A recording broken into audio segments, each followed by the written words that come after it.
Pam, I know, go ahead. Just restate that for clarity for me, if you would, please. Would like to move facility usage rates to January in consultation with Jason Hoffman. We feel that there'd be more complete information in January. So postponing item G. So look for a motion to that effect. So moved. Thank you, Pam. Thank you, Lori. All in favor say aye. Aye. Any opposed say nay. The consent agenda is approved with that change. Very good. Okay, recognizing difference makers this evening. Dr. Lithgow. Yes, we have started, one important part of everything that we do is to recognize folks that make a difference in our kids' lives. We believe that we are stronger together, and through our students, through our staff, through our community members and parents, that we all have a role, our vendors as well, on our media, Board of Education, and all of us. So what we started doing here a few months ago is recognizing difference makers. We have folks that are nominated and so forth. So tonight we have some nominations. We have a great crowd. Thank you guys for coming here. You guys can come here on the second Monday of each month.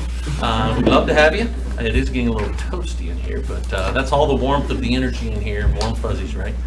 It's like a fireplace during the holiday season. So, Stalling, Larry. with that being said, I would like to Sharon Longan, if you would recognize our first recipient of being recognized as a difference maker. I'll let you go ahead and share here and introduce Travis, and go right ahead.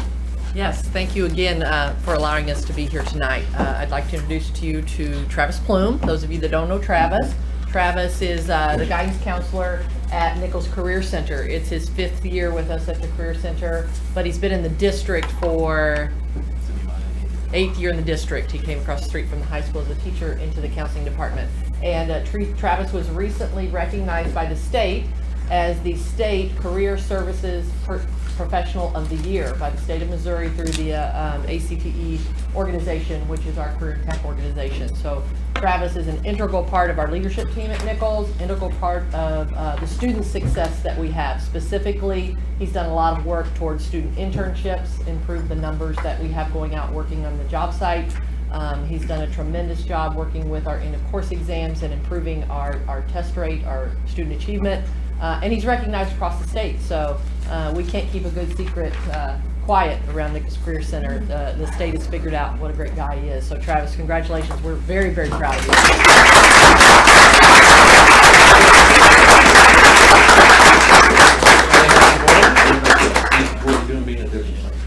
Thank you very much. We're gonna take a picture. Can we please take a picture? I just can't get to you, so hold on. Hold on. Can't get there. Next time I'm gonna be on the outside, you're right. Here we go. Thank you, guys. Yeah, these next ones are gonna be real difficult. Okay.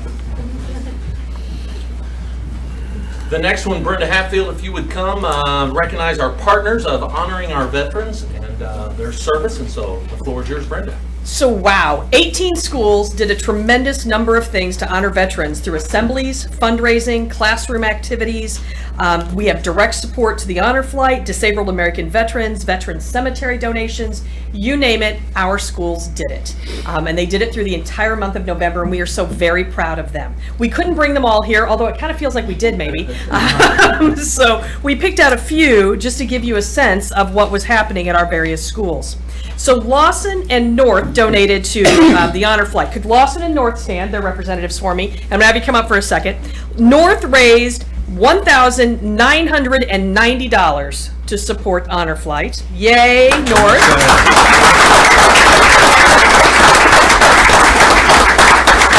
And my friends at Lawson raised $2,166.99. So yay. So we want to thank them for all that they did. Could we have our military class stand up? And they're going to come forward and get their picture taken in a minute. They promised me they would do that for me. They raised $600.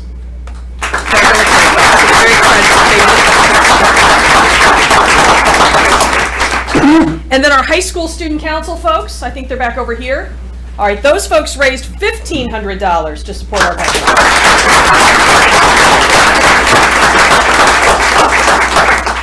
And then I believe, is West here? West School, here we go. West raised $221 to support our veterans.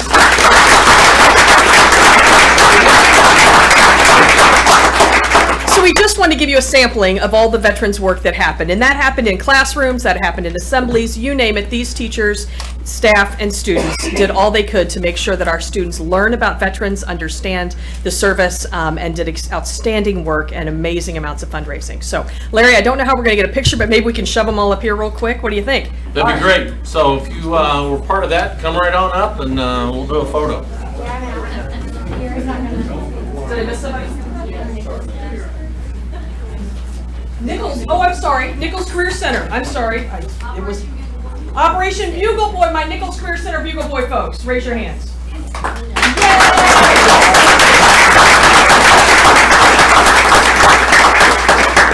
the list was too long, it totaled over $6,500. Wow. That's fantastic. Awesome. So why don't you guys come up here? See if we can get and this you can be in the circle. horseshoe. Sorry about that, my friends at Nichols. Yes. I'll do my level best. All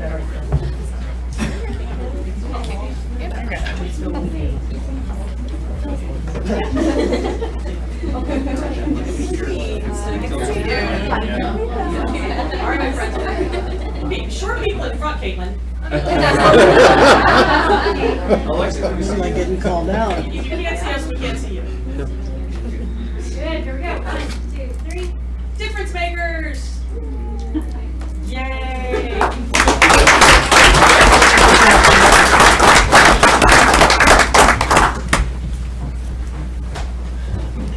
Megan, the floor is yours.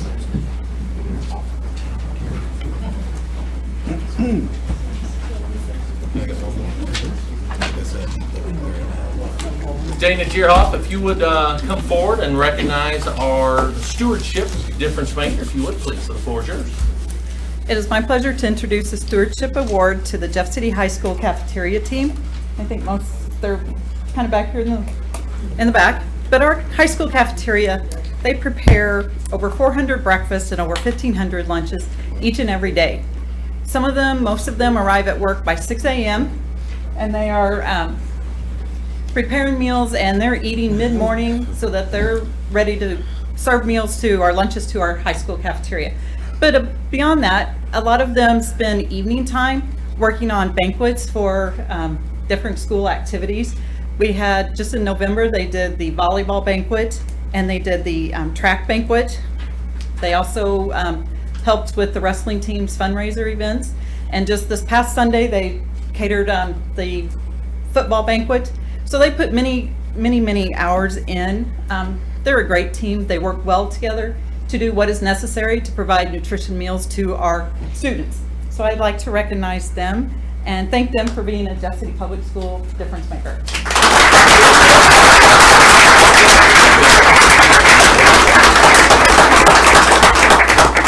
And we'll let you present this to the high school staff there. All up here. Thank you. Picture, Okay, thank you very much. Picture of the horseshoe again. picture.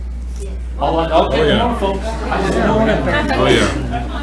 Coming up. Gotta do it. Gotta do it. Came here. That's right. You do. I can help you with that. We got lawyers here. We know a guy. So you're on the post office wall, right?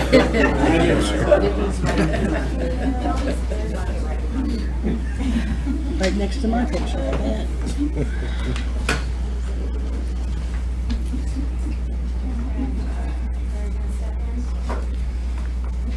Alright, here we go. Guys, nice work. Okay, here, 1, 2, 3.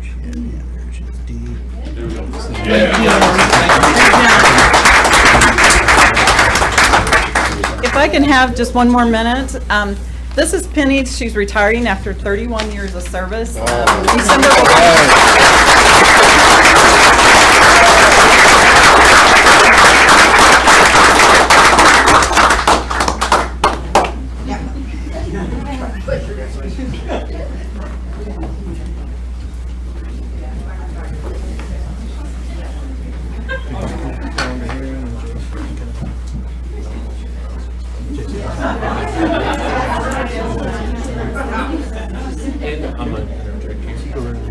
We'd love for you guys to stay the whole evening, but if you so choose that you want to leave now, that is fine. Up to you. We'd love to have you. You're more than welcome to stay.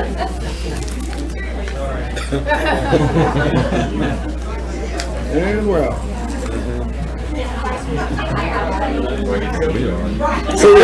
No, Jason, no. Pause for a quick second. Exit. I thought it'd be perfect. They may notice. Clear the room. We learned to clear the room real quick. can't He can fill a room and he can clear a room. Clear it just as fast. we? All in a matter of less than 15 minutes. Absolutely. Said blue dye. Just saying. He does it on purpose. We flipped D with A. Someone did. D is B. D is A B. is still our auditor. Okay, I got you. D is B. He is B and A is A. Jason, so B is D and D is B. And A is A. And A is A. C. Don't forget about E. You're gonna slap me, don't you? yeah, there. Exactly. Okay. That's why you're not. Moving on, next item of business this evening is the 2018-2019 school calendar hearing. And I'd like to ask Mr. Jason Hoffman if he'd come up and share some information with us. Jason, I understand that you've been kind of leading that process, so thank you for that work. Right. And we did a first reading last month. We've asked for input from both MNEA and MSTA. No real problems with it. We actually found an error from what we presented last month. We had a snow makeup day on Good Friday, but it was already counted as a day that we were going. So we actually have to move a snow makeup day to after Memorial Day, and that is not something we want to do, but there's to start when you want and end and have everything we need in between. That's really our only option in this calendar. So that's the only thing that's different from last month. And so just would like, the recommendation is to approve this Good calendar. weather. It doesn't snow very much here in Jefferson City anyway. Some days it does. When it does, it really does. Why? Any questions for Jason? Just one comment is when we put this on our website, could we also designate graduation day? Because that's something I get asked a lot. Sure. And And so graduation day will be set after this is approved, so Yeah. it hasn't been set yet. So once we have that date, we can get that added. Yep, definitely. Move to approve the calendar. Thank you, Second. Lorelei. Thank you, Michael. No. Oh, Scott? Okay, Yeah. Scott. Thank you. Okay. Further discussion? You're good. Okay, seeing none, all in favor say aye. Aye. Any opposed say nay. Very good, the calendar's approved. Thank you, Jason. Appreciate your work on that and the rest of the team. Moving on to new, moving on to new business. Item A, the consider and accept the 2016-2017 district audit. Presumably Mr. Hoffman again, along with our guest from Kerber, Eck, and Breckel. Brian Wertz from Kerber, Eck, and Breckel. Very good. Mr. Wertz, welcome. Welcome. Thank you. Back. Good evening. My name is Brian Wertz. I'm a partner with Kerber, Eck, and Breckel, and we are the independent auditors of the school district. We do have a PowerPoint presentation here that I'm going to go through in summary. Sometimes I deviate a little bit, but I'll try to do my best to stay with it, to not confuse anybody. What I like to talk about first is when an audit happens, what is each other's responsibility when it comes to an audit? And what is management's responsibilities with your oversight, and what is our responsibilities? It's management's responsibility to prepare the financial statements in accordance with the basis of accounting that they feel is appropriate, which in this case is the modified cash basis of accounting. If you were to record your financial statements on a GAAP basis, your government-wide financial statements would be prepared on a full accrual basis of accounting, much like a for-profit entity, and your fund financial statements would be prepared on a modified accrual basis of accounting, and within the financial statements there'd be a reconciliation between the two. So these financial statements are prepared on the modified cash basis of accounting. It is our responsibility to express opinion on the fair presentation of the financial statements.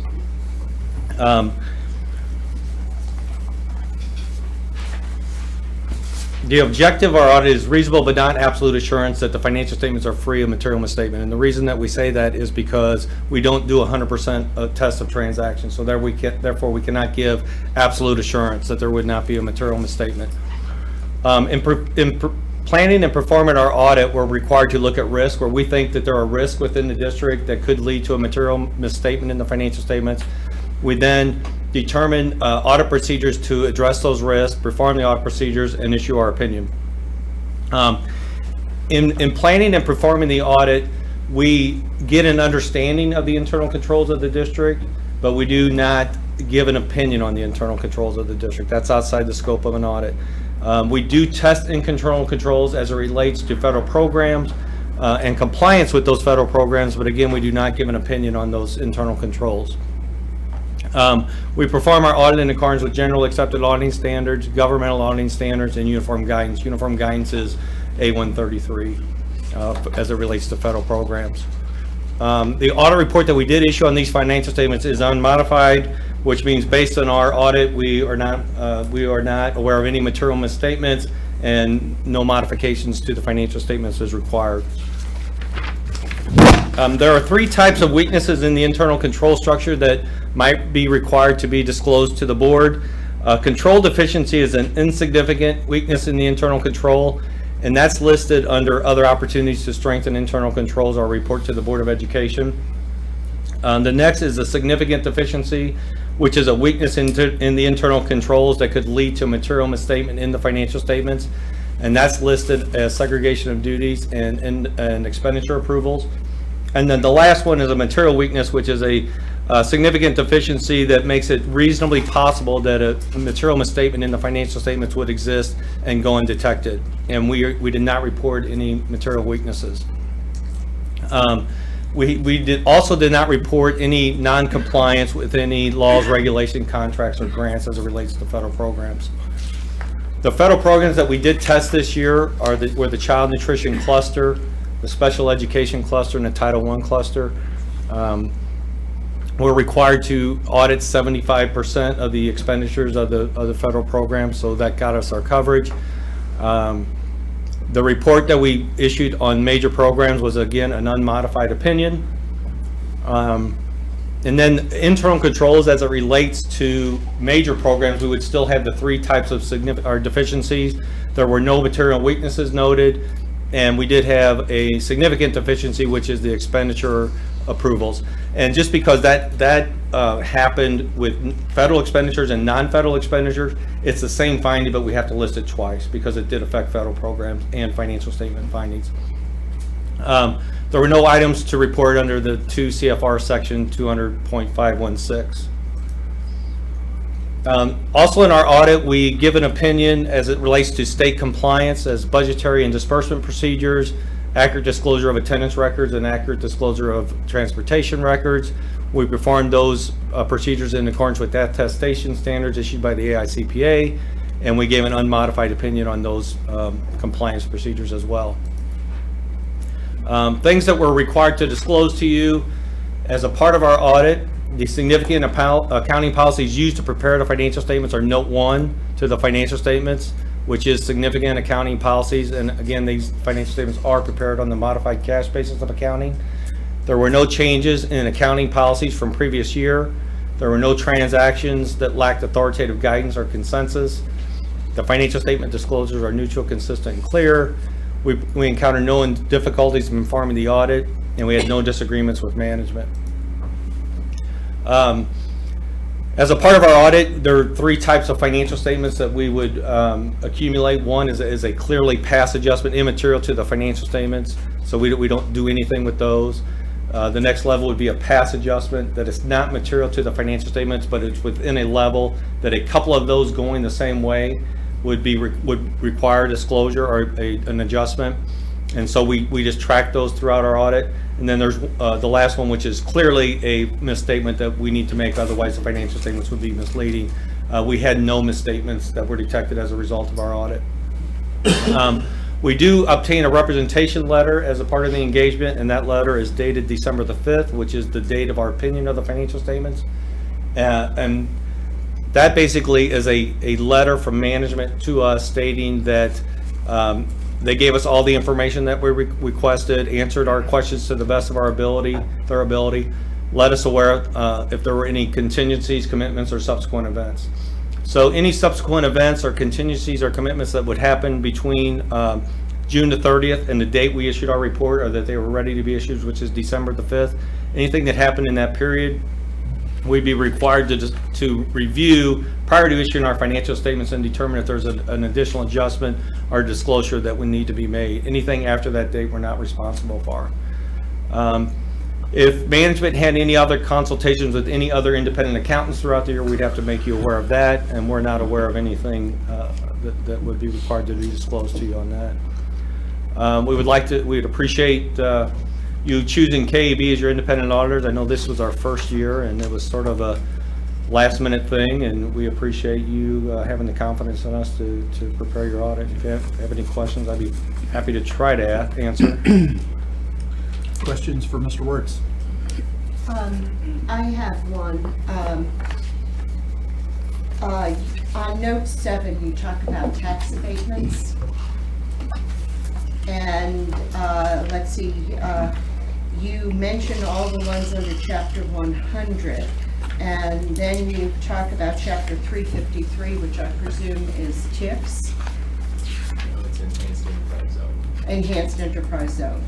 So there was no statement regarding tax increment finance districts and their impact? I'm not sure if we have them. We do, but We have Rick separate. said they were excluded from the report, is what. They're not required to be disclosed. Okay. Okay, is it a requirement to disclose to Chapter 100?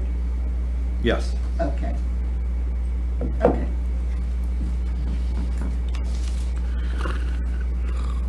Any follow-up? Thank you for your work in your last meeting. Yes, thank you. Oh, thank you. No problem. Yeah. Lorelei, any comments? We met as an audit and finance committee and had discussions last week ahead of this, and I don't know if you have any thoughts. And they had some recommendations for us that we're following up on, shoring up some of our policies, so Right.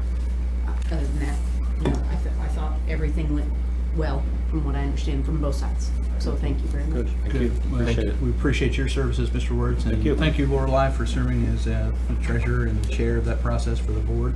And as always, we appreciate the business office's service to the district and to the community. So thank you, Jason, and your team, Denise, and folks that work with you all. So thank you.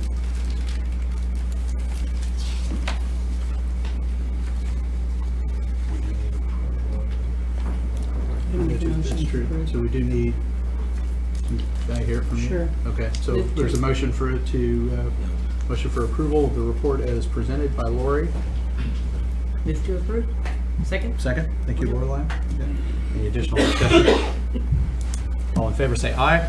Aye. Any opposed, say nay. Good. Report's approved. Thank you. Okay, item B on your revised list. is- John? Take line him. Move you back. We just made it, sorry, John. He was out in Johnny on the spot. There you go.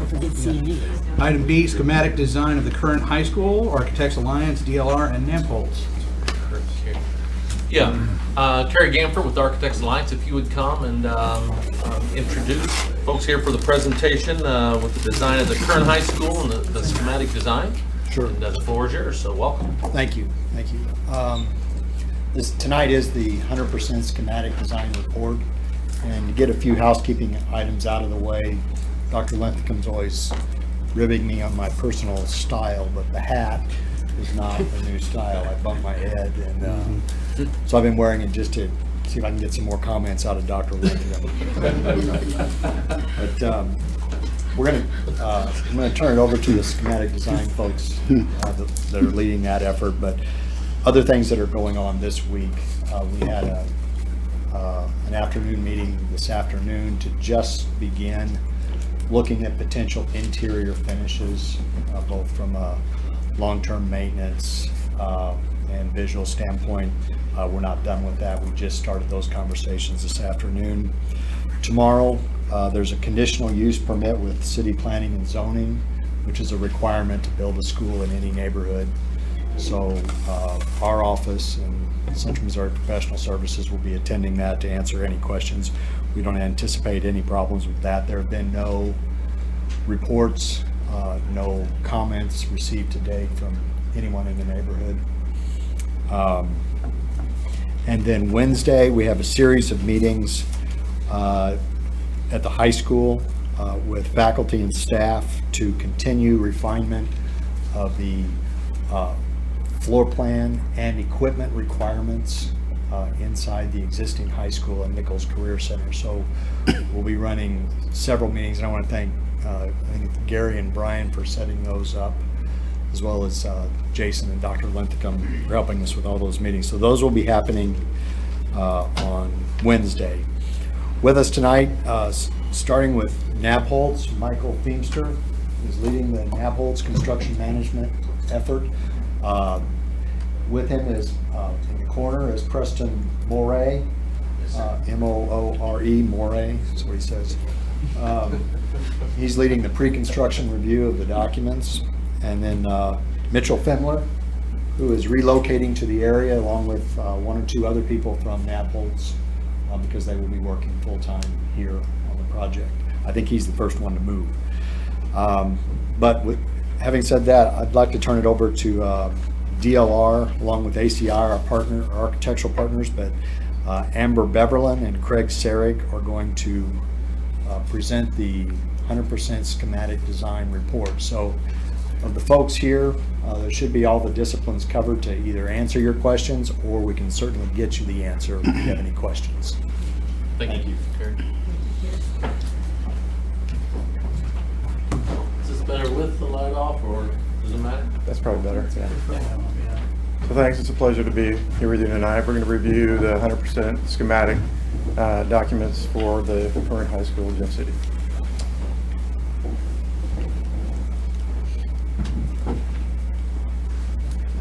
Just real briefly, what we're going to run through today, we're going to look at the site plan.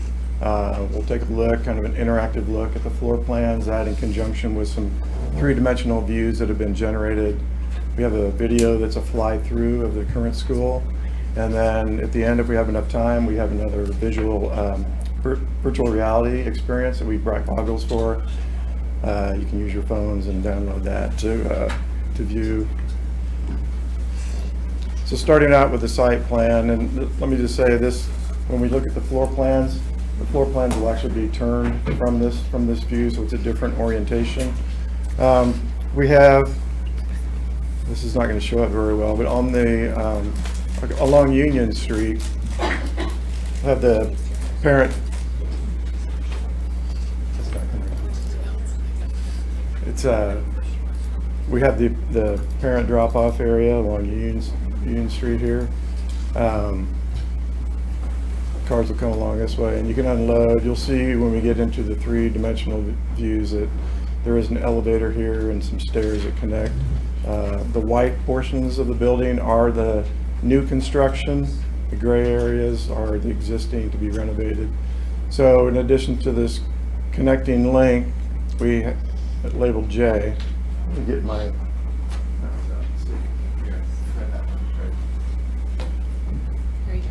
Can you all see all the way in the back?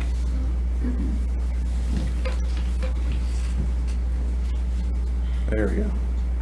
So new construction is in the white, so we're making a connection in between the current high school and the Nichols Career Center.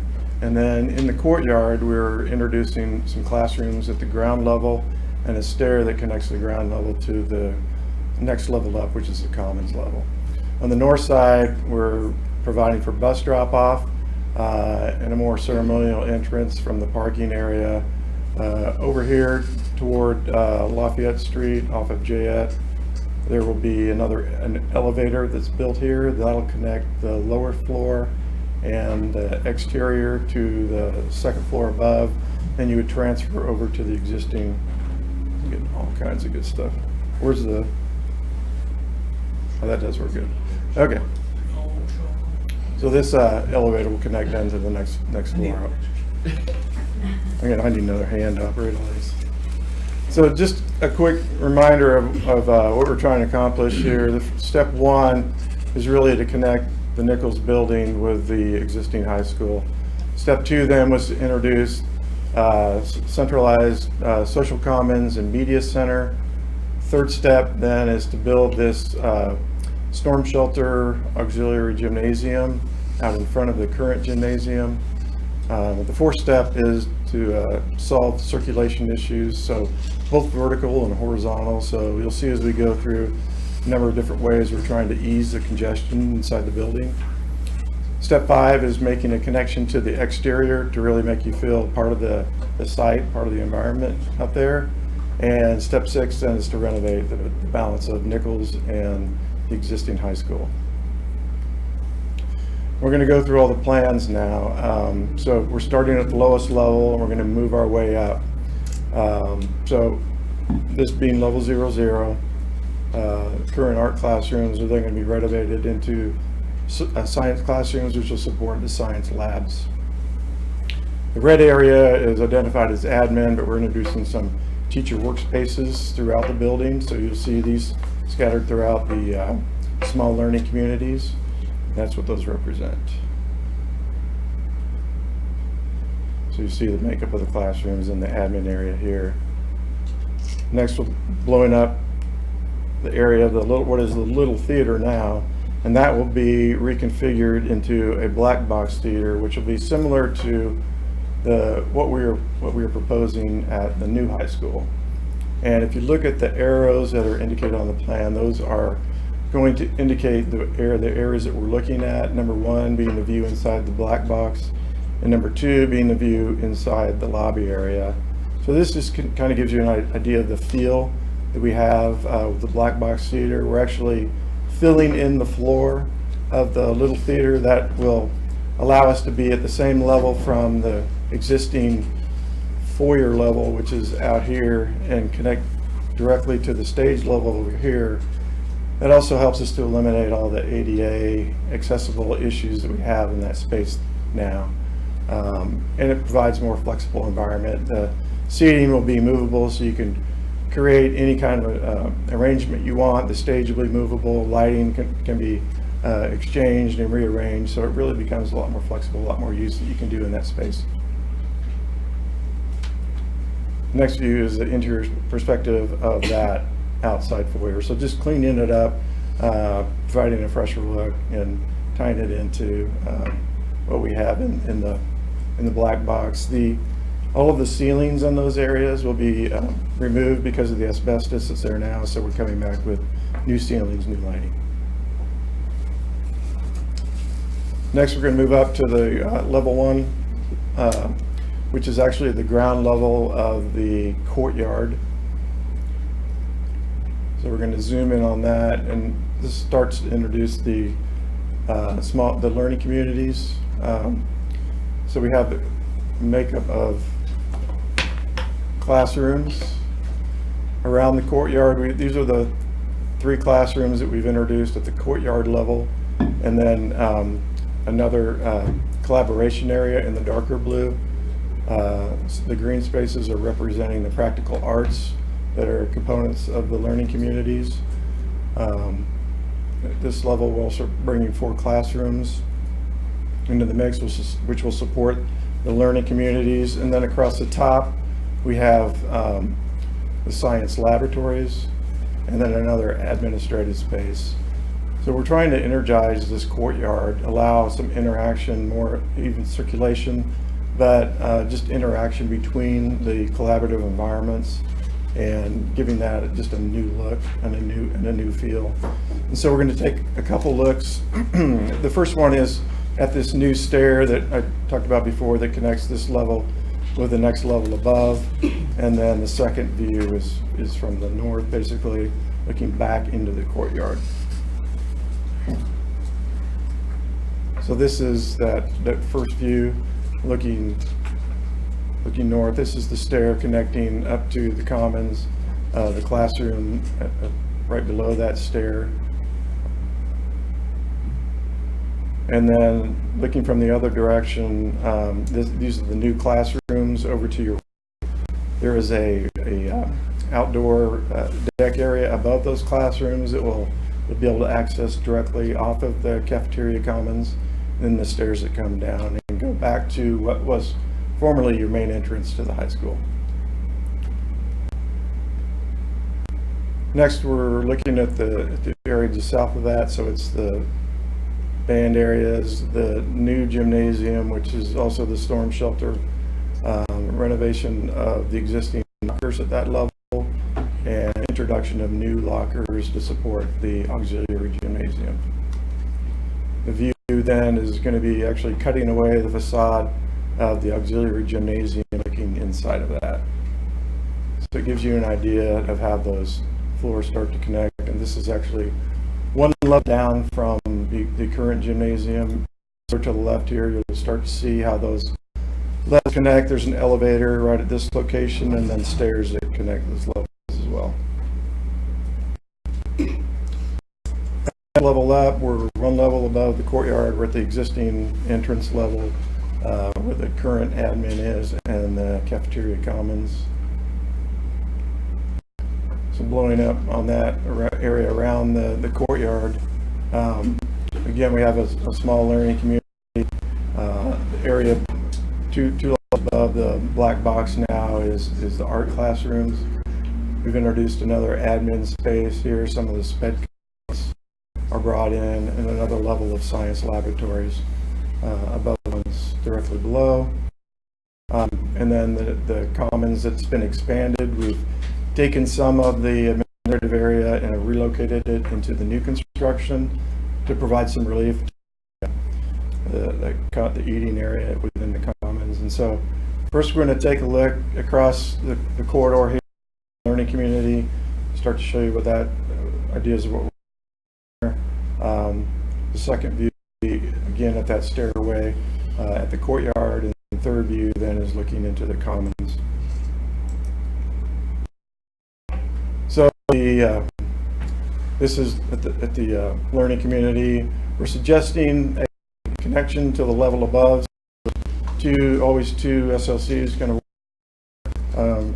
There are some structural issues that we're reviewing currently, so we're trying to decide the best way that we can achieve that. Either have a visual connection or a physical connection between the two. Then the second view is the section perspective, looking at that going up from the level 1 to, so there's an ease of between those classrooms and the commons area.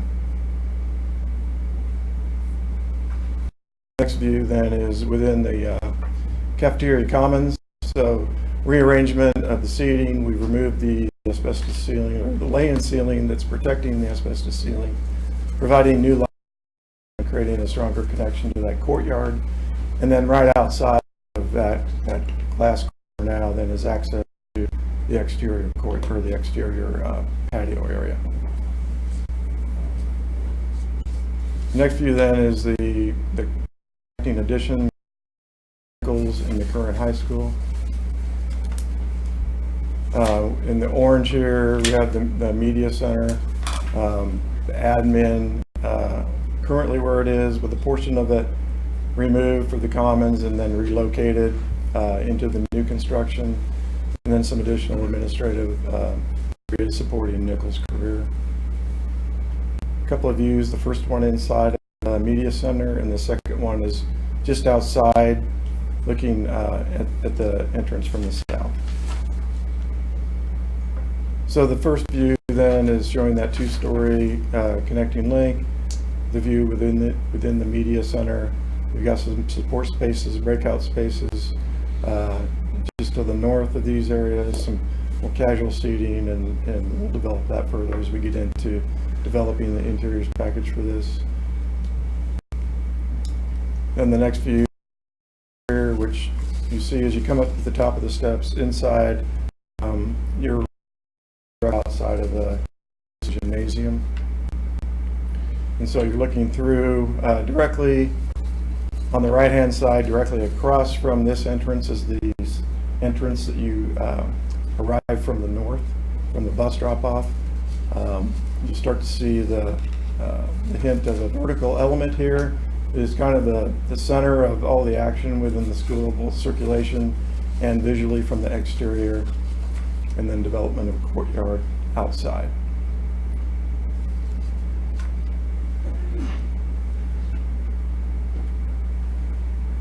Moving up one level, we're going to look into the, we're still at the same level. We're looking at the gymnasium area here. So renovation of the current locker rooms, kind of redefining the stage area to support some of the athletics with storage, aerobic dance area, a training area, and a health classroom. The view from at this level will be from the just outside the elevator that's at the south end, serving the south end off of Union Street, looking past the restrooms and down into the connecting link. So here are the stairs that are coming up from Union Street.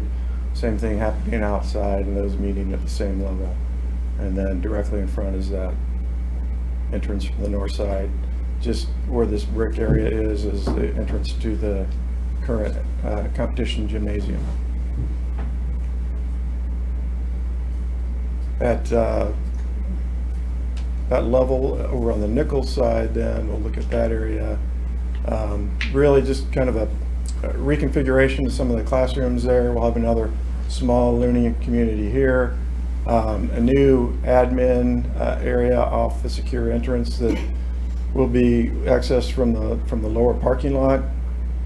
We have the current culinary area over to the left here, and then we're reconfiguring the space outside of that as more of a social commons and being able to support functions and events that would happen within the culinary arts program. So the first view will be looking north, and the next view will be from the opposite direction. So really just clearing that out, the suggestion of making a stronger visual connection from this area into the culinary program, and then just introducing more aesthetic qualities and materials and lighting to serve those functions and support the culinary program. And then looking back to the south, you see the area where the admin is right off of that social commons area. So the ability to switch out this furniture and have it be more casual on a normal day, and then configure it to support the events of the culinary program.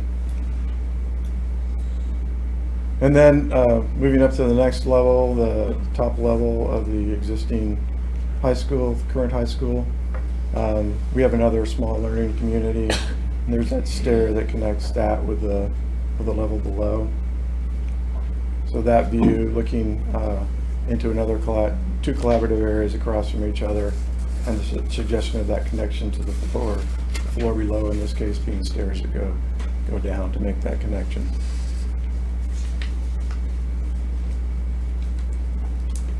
An axon view here that's showing that same level that we were on, the level 3, with a level below that, and how those classrooms start to lay out with some of the practical arts, just the regular classrooms, the SPED environment here, and some of the more active learning spaces here, and then your collaborative environments with presentation areas, different types of teaming spaces, and directly across the hallway there is breaking that down into smaller collaborative areas and teaming spaces. And then looking at the upper level of the Nichols program. Again, we're keeping mainly what's intact there now with the CTE program, slight reconfiguration of those areas, and then introduction of some practical arts. I believe it's the ag program over here on the upper level of Nichols.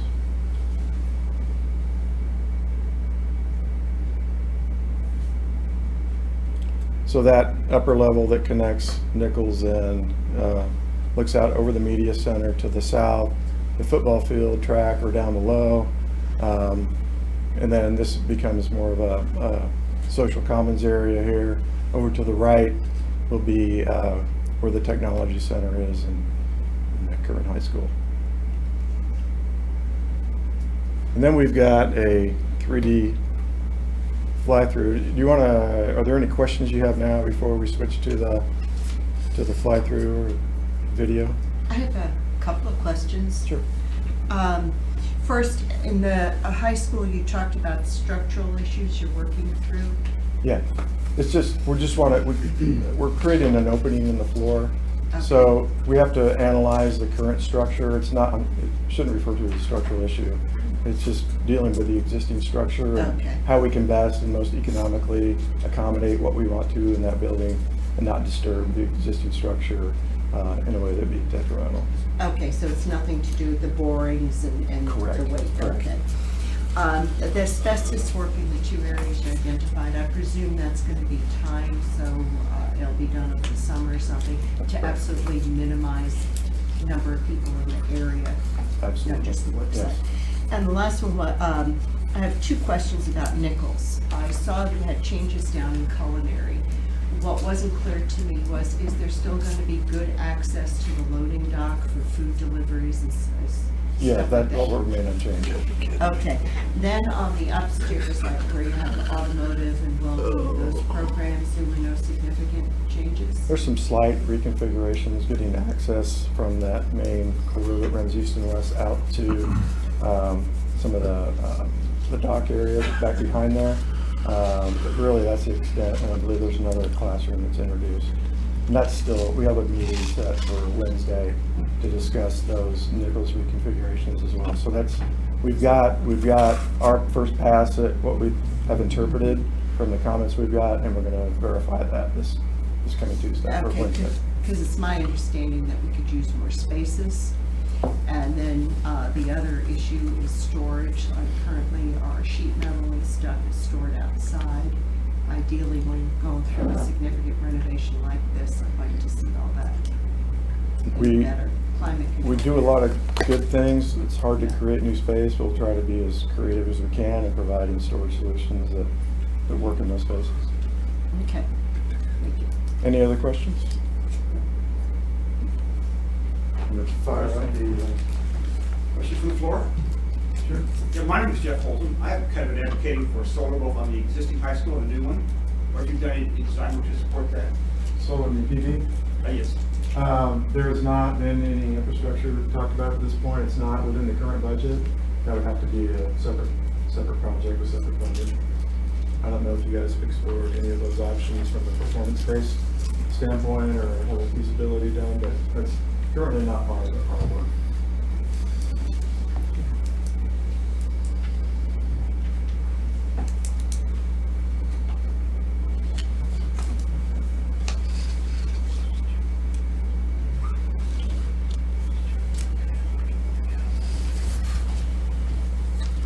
So this,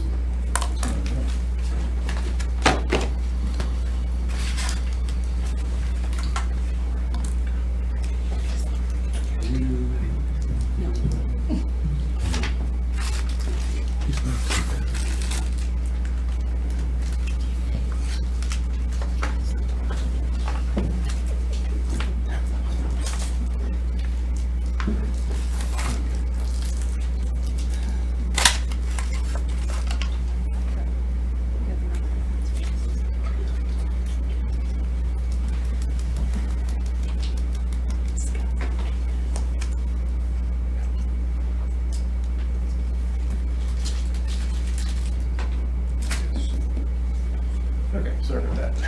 We're looking at a lot, we're going to be east along Union Street, so we're in front of the auxiliary gymnasium now.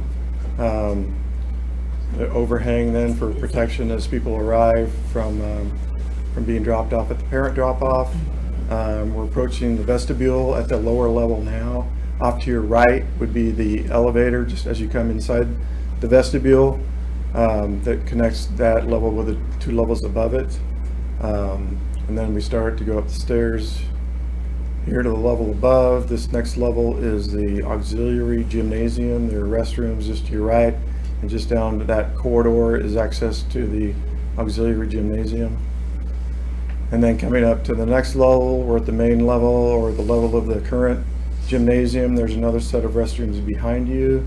Access to the gymnasium to your right. Media center will start to appear over to your left, and then the entrance from the north side directly across from you. This is that vertical element that we've talked about. Look into the media center then from the hallway and that connection there.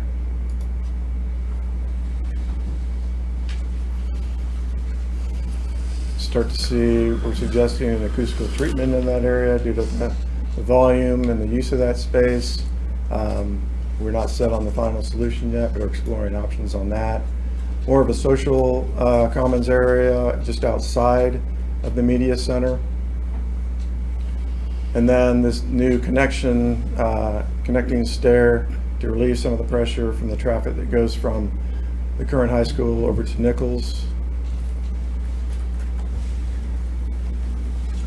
So that's coming up into the social commons area, and there's the technology bar that I talked about, mentioned earlier, and I'll be reviewing the plans.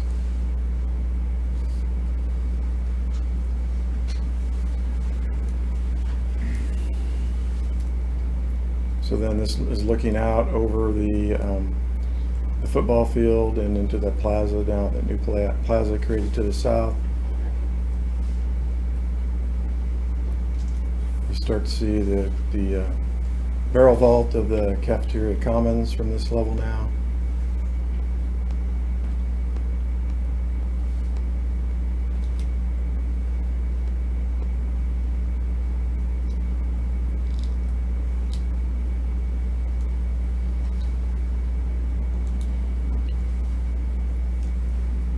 Coming back down into the main lobby area.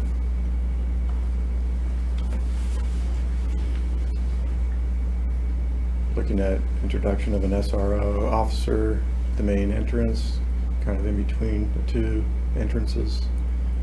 Now we're heading, this is where the admin, part of the admin has been removed to create additional circulation space. The J bar will be over to your right. This is walking into the cafeteria commons.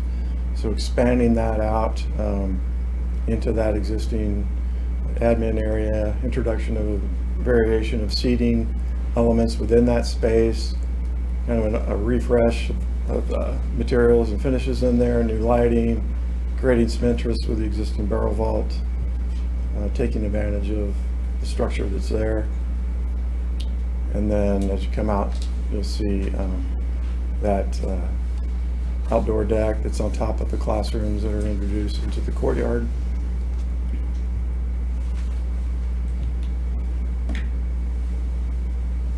Take a quick look at that connecting stair that's coming up from the lower level now. Then we're going to fly back out here and reverse a little bit to give you an overview of the courtyard construction, how it relates to the rest of the volume of the building, and give you an overview of the bus drop-off area, a new handicap ramp, accessible ramp off to the right that parallels the stair construction leading up from the bus drop-off.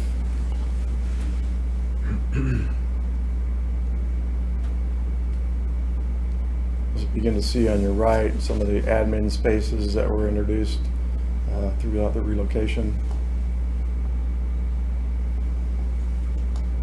And then we're going to run down this corridor and down to the south end where the elevator stop is to give you an idea of that connection.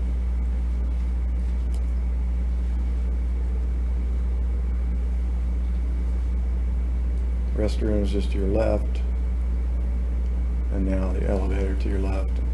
So just taking a look around, you can see the football field down below, get an overview of the South Plaza area and the steps. That was the only elevator in the high school? No, all of the existing remain in service, and a new one here that connects Union Street up to the main level, and then another elevator off the northeast that connects the lowest level to the next level above, and you can transfer it at that level. Okay, thank you.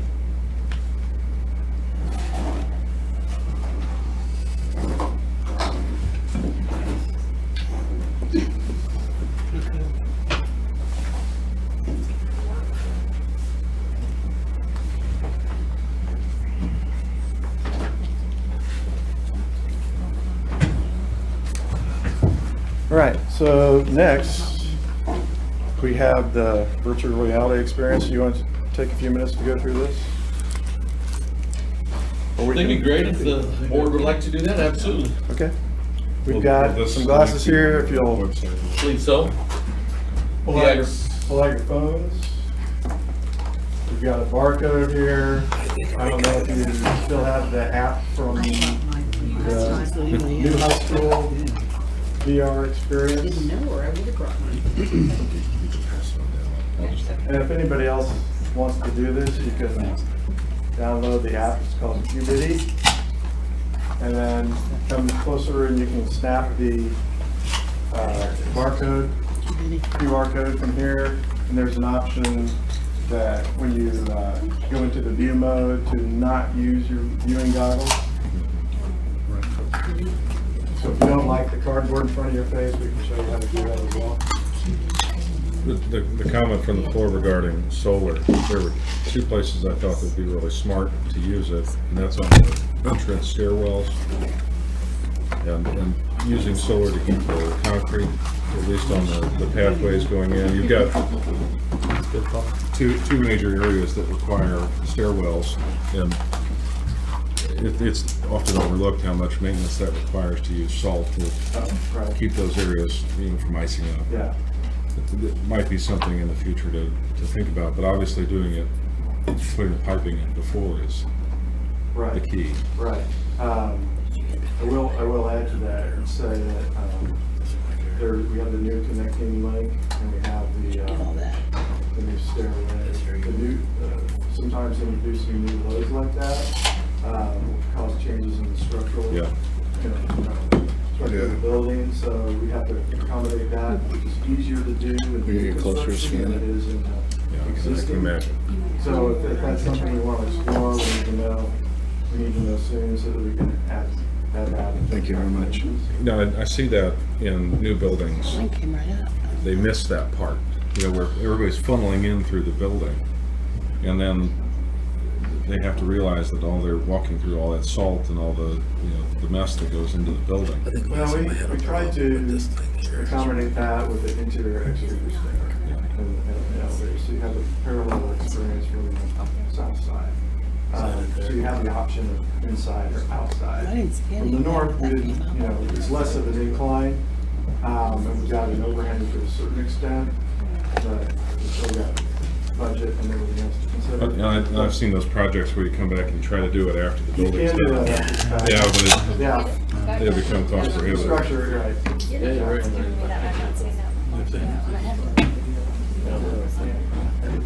Does it look like that? Yes.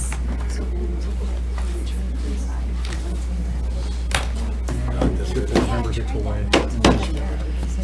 The order completely breaks down. Right, yeah, that's part of the idea. Yeah, you can look at it. I agree. Are you on the Wi-Fi here? No,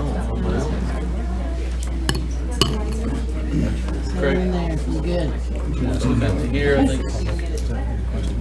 You click on that.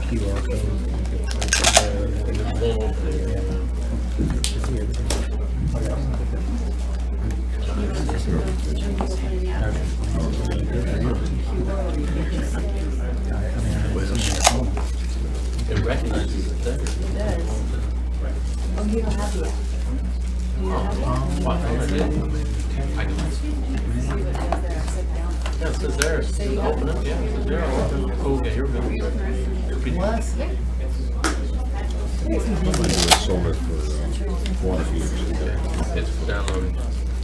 Do you have the app? You're around. Steve, do you have the app? It brings up the schematic of the new facility. Going as far as the loans. Not the, Oh, did you reload the barcode? So I I'm not sure what I'm doing. I can't get to that. As soon as I launch the app, this is what it comes up with. Okay. It's awesome.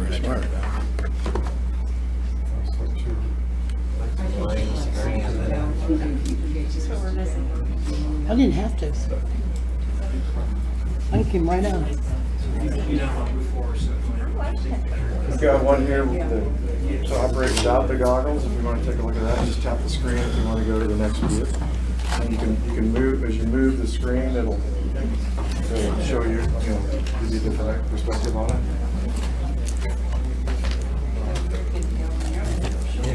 Thank you. Yeah. Goes straight to Did you see the fishies in the sea? that. They're only there for you. No, I didn't see them. Oh, how the hell did you do it? I don't know. But then hit your glasses. It's a yes. You can sit in there. Just use your button on top. Anybody else need help? I can't get my QR reader to download. I never think of that. Did you ever overcome it? Okay. That's all I need to know. Yeah, that's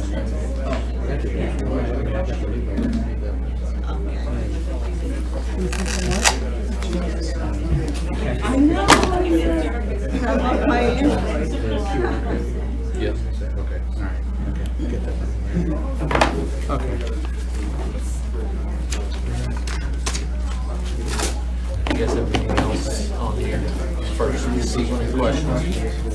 You guys have any questions for any of the DLR folks or NABHOS or Architecture Alliance?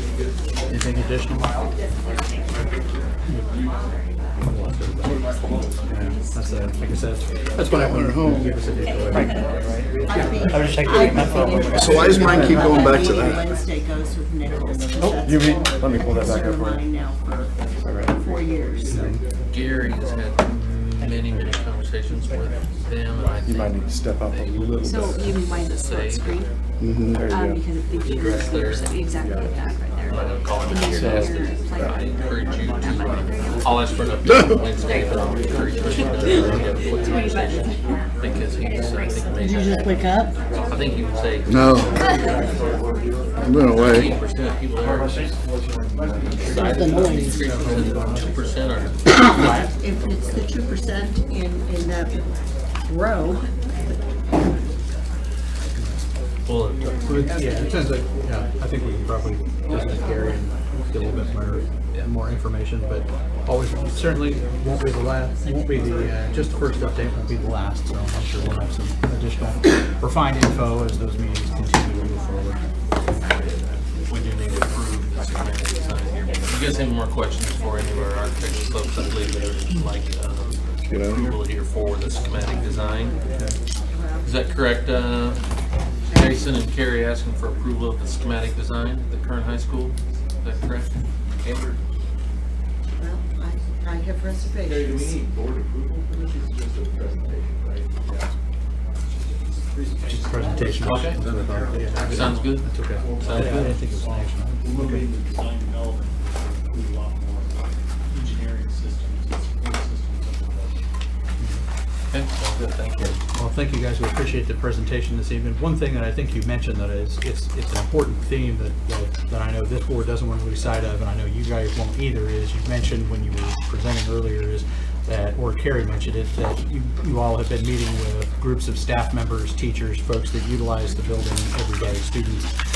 That's key to this process moving forward and us ending up with a building that we're not only happy with, we're just 7 folks. We represent the community, so the finished product is something that our teachers are proud to work in and come to work at every day, and our kids to be able to go to school in, and the community is proud that they supported it. So look forward to additional information from you guys. Thank you. Thank you. Thank you, guys. Thank you. Good. All right, so now, Mr. Moon, contract for Foresight Services. We apologize for that. I understand you were out in the hallway when we made that small change. Allow people to be recognized. So, good evening. For those of you I haven't met, my name is John Moon. I'm presenting a contract for roof consulting services tonight with Foresight Construction.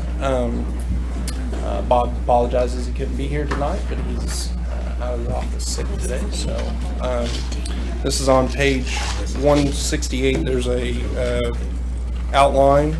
It starts on page 168, and the contract follows on 169 and 170. Basically, this year we're going to be looking at replacing 4 different roofs, 2 sections of roof at Simonson, A2 and E, which would be the additional section that connects to what we replaced last year. I don't know if everybody remembers that video, but, and then the section of roof over the gym at Simonson. Then also a section over East Elementary, section A, which is over the cafeteria, and a small section at Thorpe.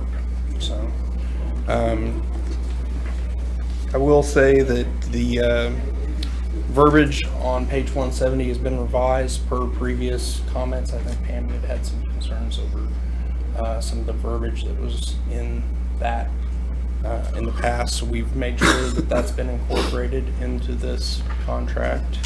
I appreciate that. And we estimate the cost to be between about $400,000 to $450,000 for the actual work once we get that bid. We're going to try to bid that out this year in March or February, so we would hope to have it for the March board meeting in hopes that we might see a little bit better pricing this year. I think last year we had it here, we presented the bids in April, so we're moving it up a month to see if that might help us some as far as the pricing. So the proposal, the contract amount would be for $33,182. That's for the consulting fee, basically for construction or design and construction oversight of those roofs. Replacement. Is there any questions or Questions for John? Good. Okay. Look for a motion to approve the contract as presented. So moved. Thank you, Pam. Second. Thank you, Lori. Any additional discussion? Seeing none, all in favor say aye. Aye. Any opposed say nay. Very good. Contract's approved. Thank you, Mr. Thank Moon. you. Appreciate it. Have a good evening. Okay, moving right along. Consider an approved Blackboard contract upgrade from Mrs. Barrington. And I understand you're not asking for approval this evening. Right. This is more of an update or. Right.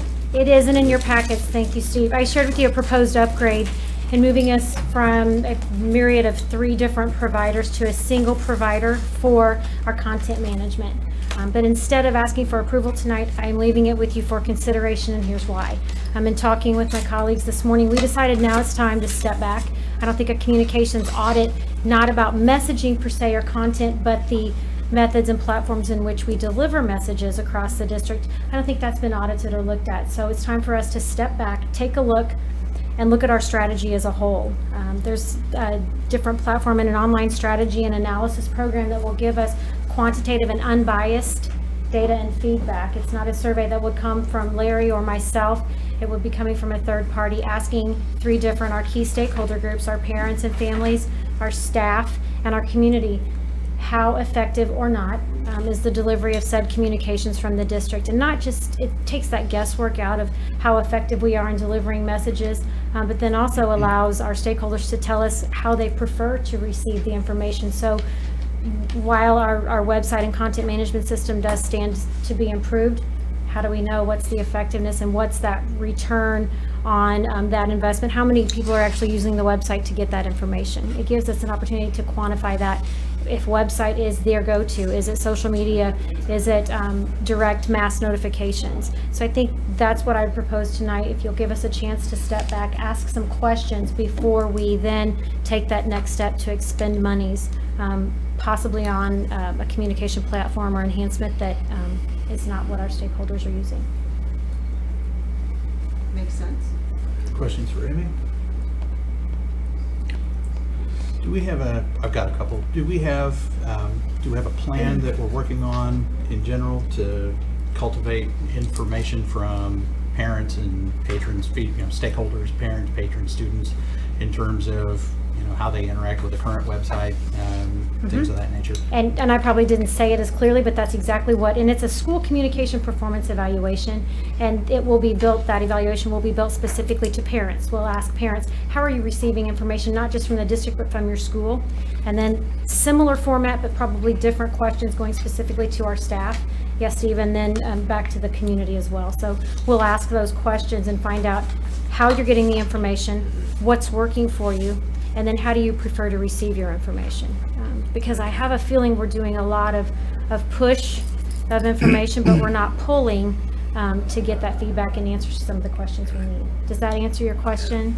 I think so. It's just like we talked about it with the buildings. It's just making sure that we have the community engaged and we've got everybody at the table gets an opportunity to share some input. I think in general we always end up with a better product whenever we do that. Correct. Again, kind of go back to the current website. We've had that design for at least as long as I've been on the board. 2012. Or at least, the kind of foundation. And we've added to it over the years. But have you done any inventory in terms of where the strengths are of the current site? Where what works, what doesn't? Any feedback in terms of whether people can obtain information? I know personally, whenever I've gone on there a couple of times and tried to look for dates, it can sometimes be a little challenging. And we've got a lot of stuff going on as a school district, so just wanting to make sure that whatever changes we make in the future, we have an opportunity to have a nice, clean kind of palette for folks to be able to access it very easily. Anecdotally, that's what we get, that it's really hard to go, not just get to a date, but go find a building. How do I find my kid's school? Because I'm really focused on what's going on at Lewis and Clark Middle School. I still love all things JCPS, but I really want to know where I need to be at what time for events at my kid's school, and it is hard. It's very cumbersome just based on that infrastructure that we're operating with now to find a building. And especially on the platform you may have, iPhone versus iPad. Right. That's the mobile app. That's another thing we'll look at. It really is. It's complicated at times. Right. Versus what Internet Right. Explorer versus Chrome. Right. Your web browser, right. Internet Explorer. Right, so it'd be nice to have a Right. system that is compatible across the various And we all used to go to websites. That was the only place and the clearinghouse to find information we needed. We can thankfully be resourceful thanks to social media and other platforms to get information we need more quickly. And I'll admit the website hasn't been my favorite from Go, and it does stand to be improved. But I think that's just, while that's one component, I think we need to look at the other possibilities we have across the board. Good. See what's being And I used. don't disagree with that. I think the website is kind of our, it's the wreath on the front door, because in this day and age, That's a that's good what way to put it. everyone sees first when they usually go, if I'm looking for a business, and trying to decide my first impression as to whether or not I want to call someone or use that business, then anymore, the first thing I do is hop on Google and try to find them, and then I look and see what their webpage is. And if it looks like somebody that's, it looks like 1985 from, one of the 1990, whatever, from one of the first browsers, I kind of go, Maybe not. Computers in 1985. right, Start exactly. over. So I'm going a little back too far there. Let's wrap it up. It's about as big as this room. So, given that that's a lot of folks' first impressions, and I understand you're looking at this from kind of a comprehensive perspective, and again, I don't disagree with that, but do you have any idea in terms of a timeline as to when you might be bringing things back to us to say, here are the changes that we're looking at for the website portion of the district based on the feedback you get? And it'll be based on audience too. Staff may tell us, hey, pull all of our information, and Shelby and I looked at a really cool intranet site where we can pull all the staff central information out of our existing external website. pull it in internally that could give us a little bit more leeway and space extra. And so that feedback is going to depend, Steve, exactly on input from each individual key holder or stakeholder key communicator group. And then it may not be identical. Again, the different groups may say, website's my bread and butter, that's where I get the information, and other groups may tell us differently. I'd like to roll this out in January, start that survey process in January. That could take 2 to 3 weeks, start to finish with the survey. And then when we get back into the data and the results, and make some meaningful change, not something that's just a knee-jerk and a quick fix, but something that's sustainable, especially with all this great stuff we've got coming out. We need to make sure that we're getting the correct information out and we're getting it to the people in the way in which they want to receive it. So are you looking at a couple months, then coming back and presenting something? I don't think it should take any longer than that, no. It's an online survey, and then the collecting of that data should be rather expedient. Are we in any danger of our current contracts expiring? No, that was an upgrade and a bundling that came to us from Blackboard, who bought out School Wires, and they are the best in class with public school websites. There's really only 2, and they are good, but we're not in any, it was just a consideration. But I think it's still valid, and we'll get there, we're just not there yet. That's why I'm asking to step back a second. Anything else? That's good. Any other questions? All right, Look thanks. forward to future information on that. Get ready, Thanks, here it Amy. comes. Will you notify us when the survey goes up? Absolutely. You might have to take it too, please. Yeah, I will. You'll all be Thank taking you. it, so yeah, I sure will.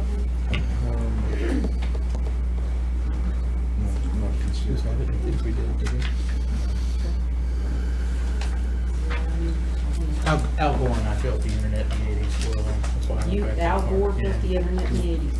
No, Al Gore invented it, Steve built it. I was there. It was kind of off in the periphery. Glad I wore my boots. I got mine on too. Moving right along. Please. Item E, first read of MSBA policies. It is shown there on your agenda. Mrs. Murray? Policy Committee met last week and reviewed a number of policies. On page 176 is a summary of what the committee decided by consensus in front of each policy. That is an MSBA recommendation. You'll find a summary. The Policy Committee accepted most of the MSBA recommendations, but not all. And we also made some additional recommendations in there, and I look forward to discussion at second read unless you have questions now. Any questions for Pam or Rich or myself as policy committee members, or Dr. Lipscomb? I believe so. Okay, very good. All right. Moving along to reports and communications. Chief of Learning update, Dr. Brian Schindorf. Do you have it? It's the hiring process. But I want to just give you an update on a couple of things tonight. I'm going to start with talking about the work that's gone on in the HR department with our identifying candidates, getting them hired, and thank you, and supporting them once we get them hired.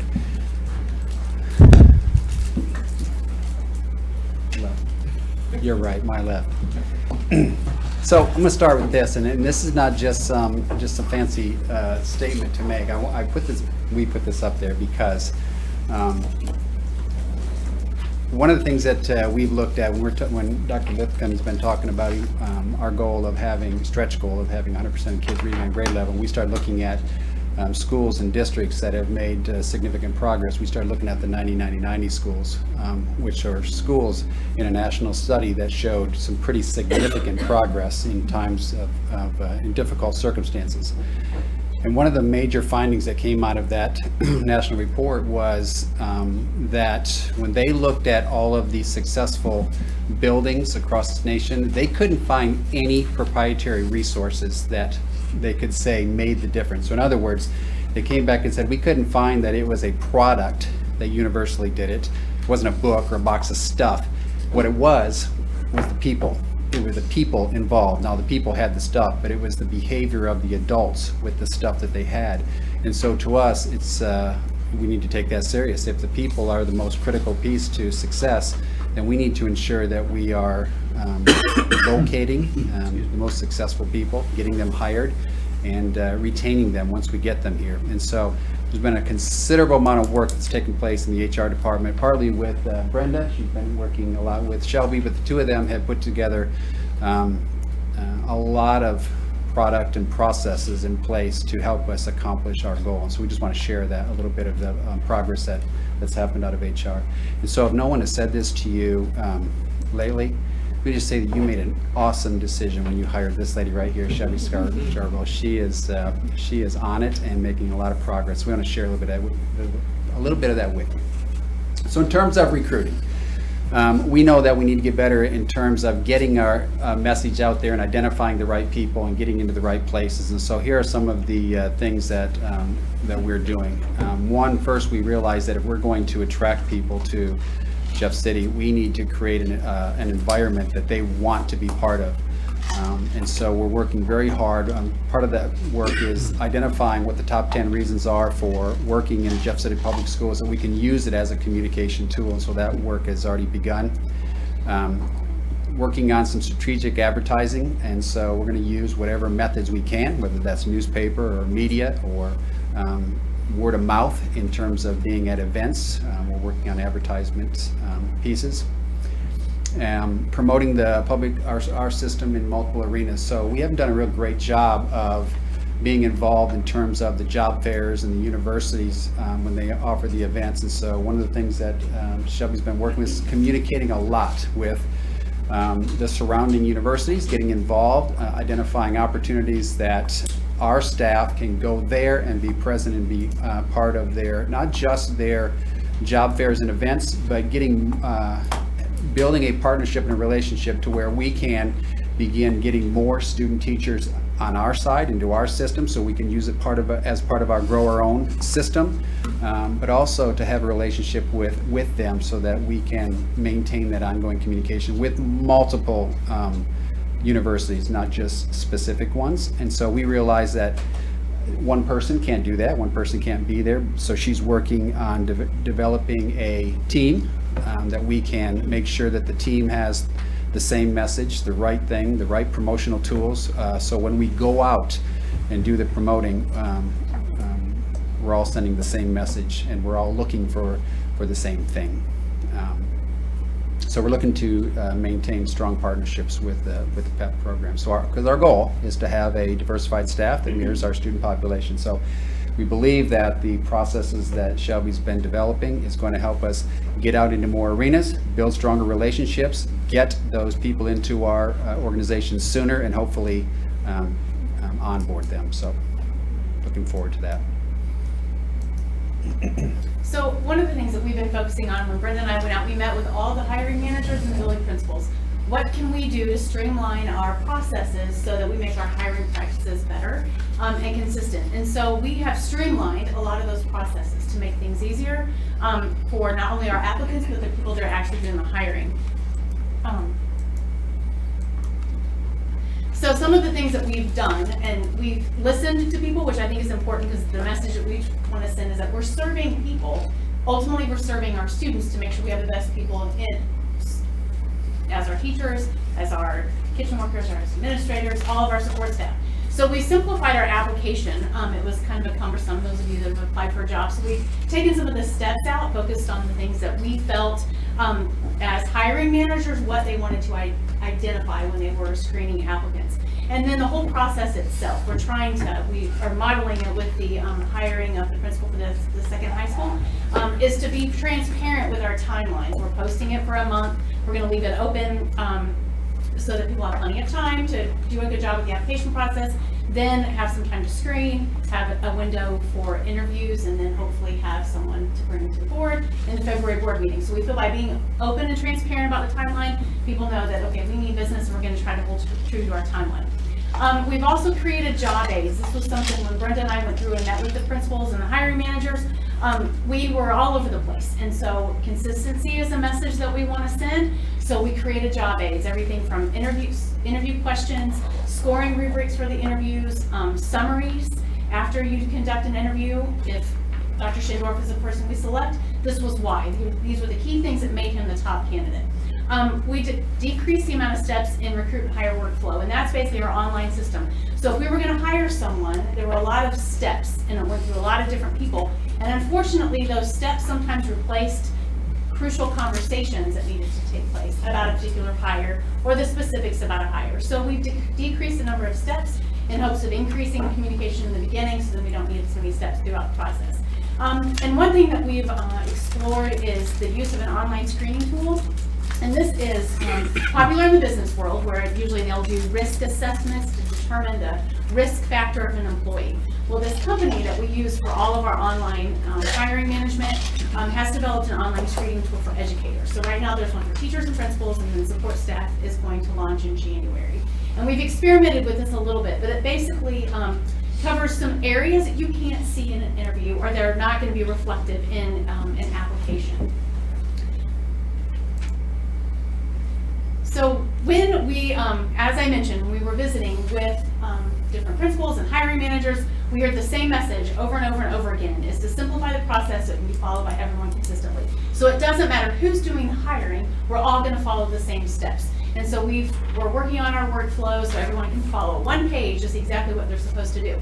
And so specifically when it comes to screening applicants, what are we looking for? What type of person do we want in our schools? What type of person do we want teaching our students? What kind of people do we want leading our buildings?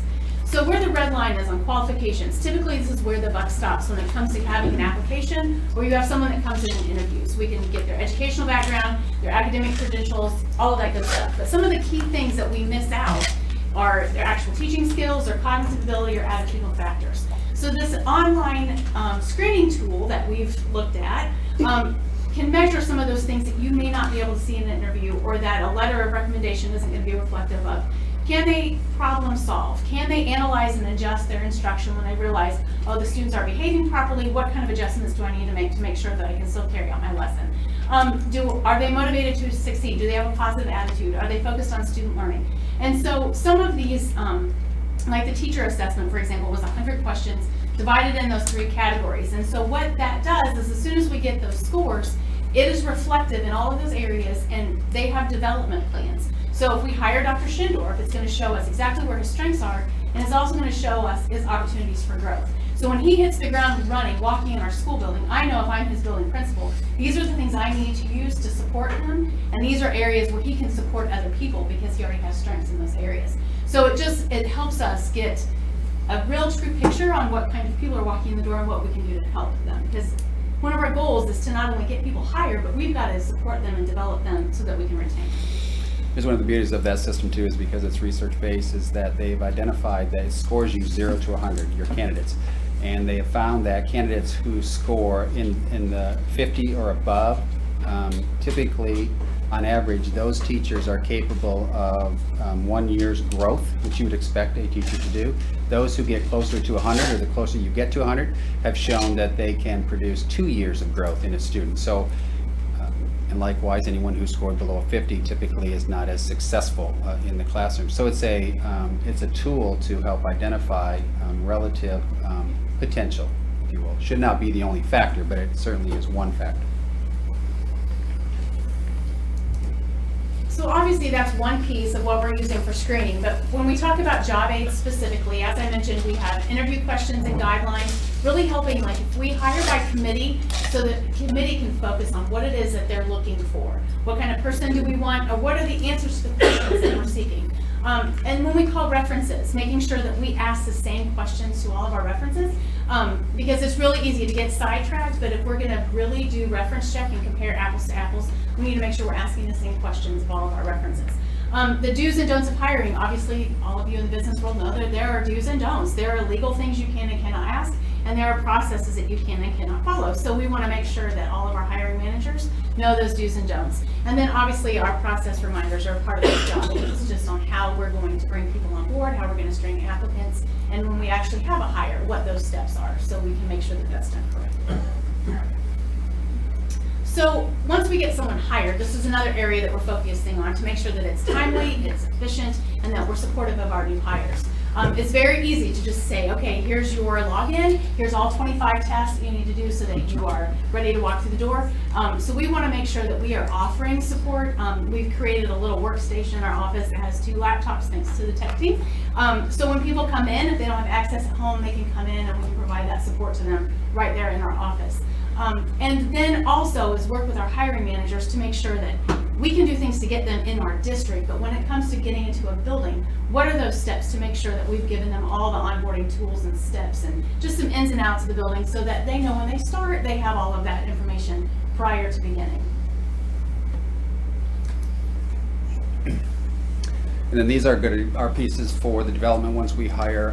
What we're looking at, as Shelby just said, we can use the EPI professional growth plan. It'll come with a plan to help us identify right up front. You don't have to wait a year to identify strengths and weaknesses. We can use that in terms of the new teacher growth plans, which is awesome.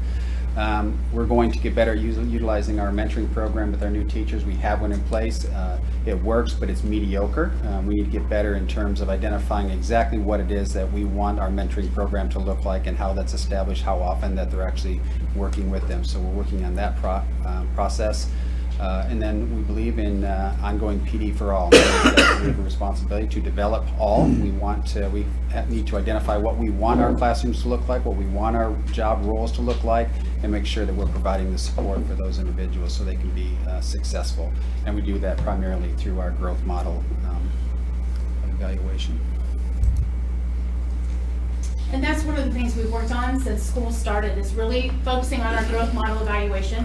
We made some changes to the teachers. We actually developed evaluations for SLPs, speech language pathologists, school psychologists, librarians, and even directors. So for instance, in central office, all of us at our administrative council have a goal-specific model that we use and then have quarterly meetings with our supervisors. So we have identified goals at the beginning of the year, and then we keep our directors, our supervisors updated on the progress that we make.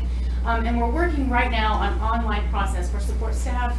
Primarily secretaries is the process we're looking right now. So it will be done online, as well as paraprofessionals. So having opportunities for building administrators to go in and watch paraprofessionals and then do a walkthrough just like we do with teachers. So the whole purpose in this is for people to recognize where they have areas where they need to grow, and then celebrate them when they actually meet their goals and show that growth. So we're working on gathering all sorts of feedback because ultimately we want to retain our high quality staff. So as people leave, retire, resign, whatever, we are conducting exit interviews. Some people opt to do this anonymously, so we have an online survey that they can take, and some want to do it face to face and have information that they want to share. So we're leaving those options open just because we want that feedback. Stay interviews, I think I mentioned this when I did the staff report in September. We're going to work with principals to identify the teachers that show the highest commitment to student growth, the ones that have what we would consider rock stars, and ask them, why do they stay?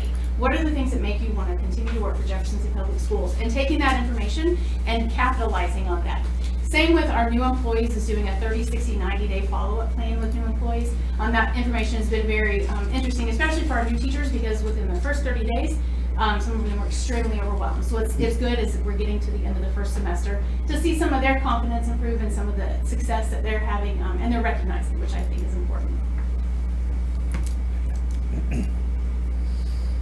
So as we look at next steps, some of the things that we're working on is really focus on building a department snapshot. So our capacity and capability recognition, as well as succession plans. We have a lot of people that have retired that we've brought back as 550 employees.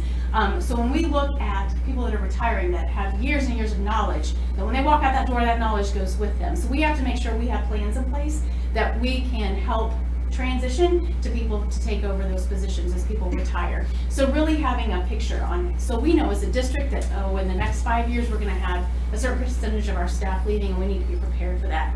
The other thing we're working on is having job descriptions that are truly reflective of the duties that people do. It's very easy to just come up with job descriptions as we do a posting, but we want to make sure they are reflective of what we are asking people to do. And then obviously our evaluations would tap right into what the job descriptions are. And then of course ongoing is always salary and stipend schedules to make sure that we're consistent in developing those and keeping up with the trends as we can do so. So the reason it's important is because historically we have had we have a lot of hiring managers, a lot of people in charge of hiring, and historically, they've worked in silos. They've made the decision in terms of what the interview is going to look like, what the questions are going to be, what it is that they're looking for, and not nearly enough input from the HR department. And so these processes are going to change the way we do things. We're going to get a lot more consistent with our with the questions that we ask, what it is that we're looking for, how we're evaluating in those interviews. We're just going to have a lot more consistency. We're going to identify specifically what we're looking for, and we're going to go after that. And I believe that these processes that Shelby's put in place are going to help us recruit high-quality people, get them on board, and develop them and keep them here, and that's our goal. Got a question. You're talking about it's been researched and all, but have you looked at some districts, large and small, have used that particular model and feedback from them? The EPI? Yeah, the EPI. Yes, and it's actually across the country. So I was in touch with about 6 different school districts of various sizes before we even engaged and even talked to see if it was even worth it. And then they let me go on and take the assessment as a principal and as a teacher. And I thought, oh, this is good. This is good information. And then the feedback that we got was even better. So in the districts that I talked to, most of them are just in about a year. So there isn't a whole lot of information in terms of, long-term effects of getting something like this, but they are very pleased with the hires and how it correlates to the scores that they have as that screening tool. Because if you don't know the people and you're able to look at how they score in those areas, it's just one extra step to help you. And then they said the part about the professional growth plan, when they are able to start and it matches up exactly where they need help, that's helped them develop their professional growth plan, which has helped them be successful. We will never use the EPI as the sole indicator, but we would hope that it's a tool, that the results of that tool would match the results of your face-to-face interview.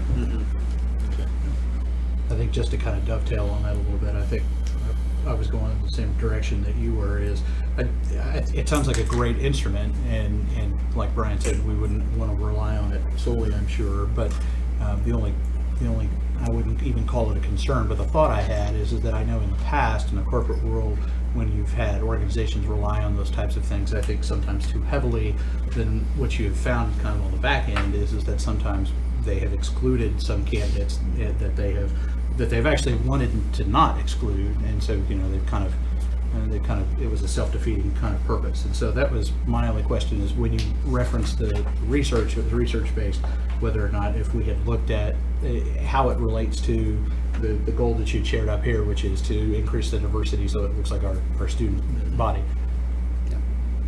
Certainly, it's very possible that we could have a student teacher that's been working with us for a year and they're just phenomenal.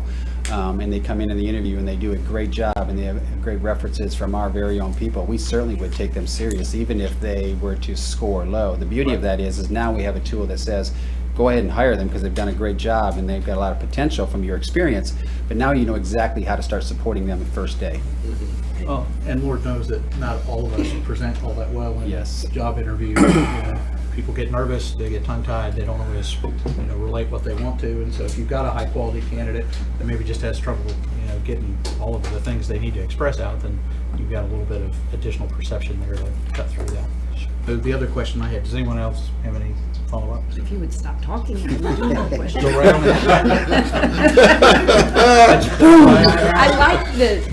I'm so glad to hear that you're engaging with the local universities, and when you talk about grow your own, I wonder if down the line, and this is great information, if we're working with our own counseling department to, when you say grow your own, literally grow our own students into these universities that we're working with to then bring them back so we can create our own population that mirrors. Is that?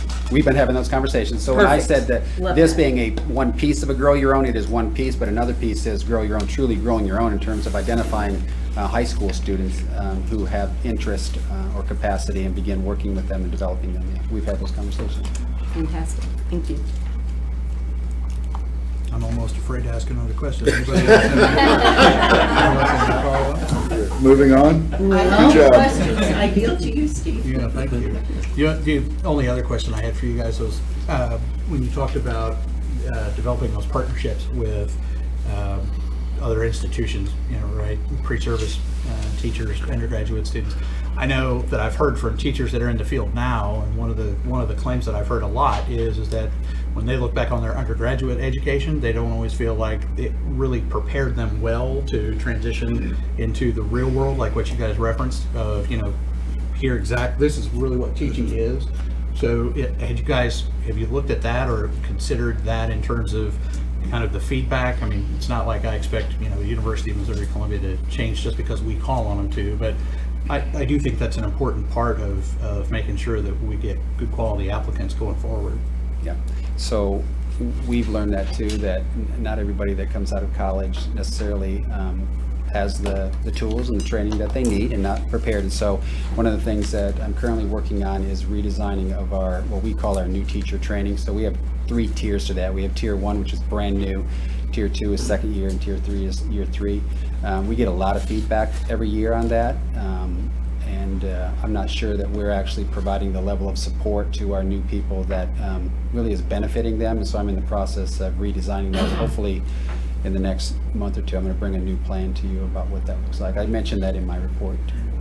I guess one question I have, that EPI is for hiring, but can it not be used for your existing teachers too, to show where you might need growth? How do you support, where their strengths, where their weaknesses are?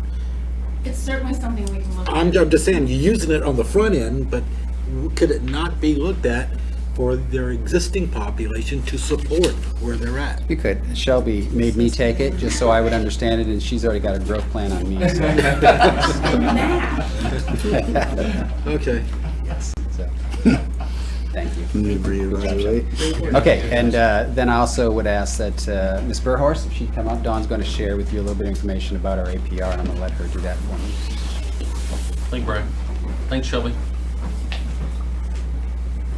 My PowerPoint isn't nearly as colorful as Shelby's.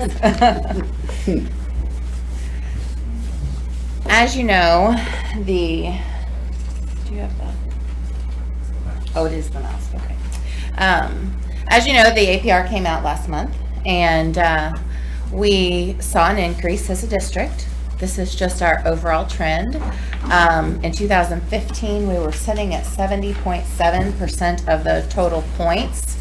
Last year, we saw an increase to 76.1, and then this fall, when our APR came out, our results increased to 80%. Obviously not where we want to be, but the trend is going in the right direction. As you know, the APR determines overall district accreditation, so it is a tool that is used across several districts, or all districts, public school districts, and it is one indicator. Like every measurement tool, it has strengths and weaknesses, but I think it's certainly an indicator of overall, one indicator of how we're doing. Okay. It's made up of 5 different indicators. You can see the first grouping here is academic achievement. Academic achievement takes all of the content areas, ELA, math, science, and social studies, lumps them into one indicator, and then tracks progress over time. We get points for each of those areas. And so overall, on the APR points earned, keep in mind, this is APR points earned, not percent proficient or anything like that. When we look at the total APR points earned, this is our trend in academic achievement the last 3 years. So in 2015, we started at 53.6. Last year increased to 67.9. And 2017, we're sitting at 73.2. Percent of the possible academic achievement. Yes, out of 100 points, it's not 100 points. Out of 100% of points possible, we got 73.2% of the points. And you can see the little yellow bars down here, just to give you some indicator of how much that represents of the overall APR. Although these 5 indicators are on this graph would indicate that they are all equal. When you look down at the yellow lines, you can see that academic achievement makes up 40% of the total APR. So it certainly carries the lion's share of points on the total APR. And then as we move to subgroup achievement, this is based on the same assessments, same content areas, but it's pulling out our students that fall into one of these categories. So the state has established what they call a super subgroup. And that super subgroup includes Black, Hispanic, low-income students, low-income, students with disabilities, and ELL students. So anyone that is identified in one or more of those categories is counted as part of the super subgroup. In 2017, in ELA, and it does not include English 2, and I'll explain that in just a minute, we had 67% of our students fall into the super subgroup. So we have a large majority of our students sitting in that super subgroup. In 2015, we were at 60.7% of the points. Saw a dip in 2016 down to 50% of the points, and then a slight increase in 2017. So obviously this is still an area of opportunity for us. It is based on the same assessments that are used in academic achievement. So when you look at those in totality, it's 70 points out of 140 total of the APR. So these two measures by themselves, based on one set of assessments, make up half of our APR points. So certainly an area we need to continue to work on. Question. Yes. In 2017, as for these subgroups that we have in there, do they equal about the same as they did in 15? I did not look at that. I would just tell curious you if that there- our free and reduced lunch has gone up a little bit each year. So But- I would say we're sitting at a little bit higher percentage. Right. One other thing that I need to mention about these two measures real quickly. This past year, I don't know if you recall some news, the state had a test form issue in Algebra 1 and English 2. So those results are actually pulled out of our APR. They are not included. So that's when I said, when you look at our ELA subgroup, or our ELA test takers, it doesn't include about 600 of our total ELA test takers. I would hypothesize that the percentage is similar to what we're sitting on the rest of the assessments, but that's not included in there. So we don't have a good number for English 2 and Algebra 1 in the super subgroup. I could easily get that information for you. I don't have it at my fingertips today as far as The only population that likely changed would have been the free and reduced, because the special education population is really pretty stagnant. ELL is relative, and it's such a small percentage of our population. Yeah. Okay, so the next set of indicators are college and career ready. College and career ready is made up of 3 different standards. So the first indicator is those college and career, those measures of college and career ready, like ACT, let me pull up my little, ACT, SAT, Compass, Work Keys, ASVAB. So ASVAB is the military aptitude test. Work Keys is also a work aptitude test. Compass is a 2-year college placement, which has actually gone away and has been replaced with something else, which is not department approved yet. But those are kind of those measures that post-secondary entities or organizations look at to see how well our graduates are prepared for their whatever offering their organization has, whether it's 2-year, 4-year, military. That's kind of that first measure of college. Oops. How do I go back? Can you hit the... There you go. Okay, so the next set of indicators. Oops. Oh. Okay.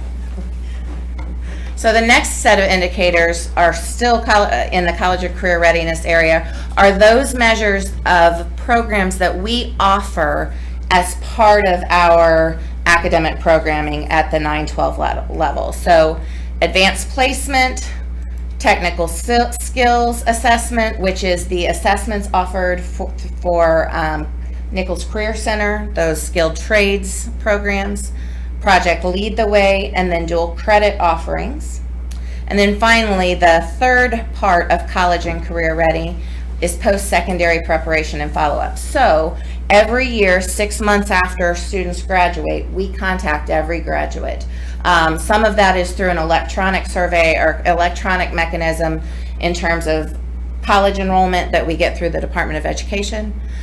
But we also make contact with anyone that has taken a Nichols Career Center course. We find out if they're enrolled in, if they're working somewhere that is related to the training that they had, if they're enrolled, if they have joined the military, or if they've enrolled in a 2-year or 4-year college.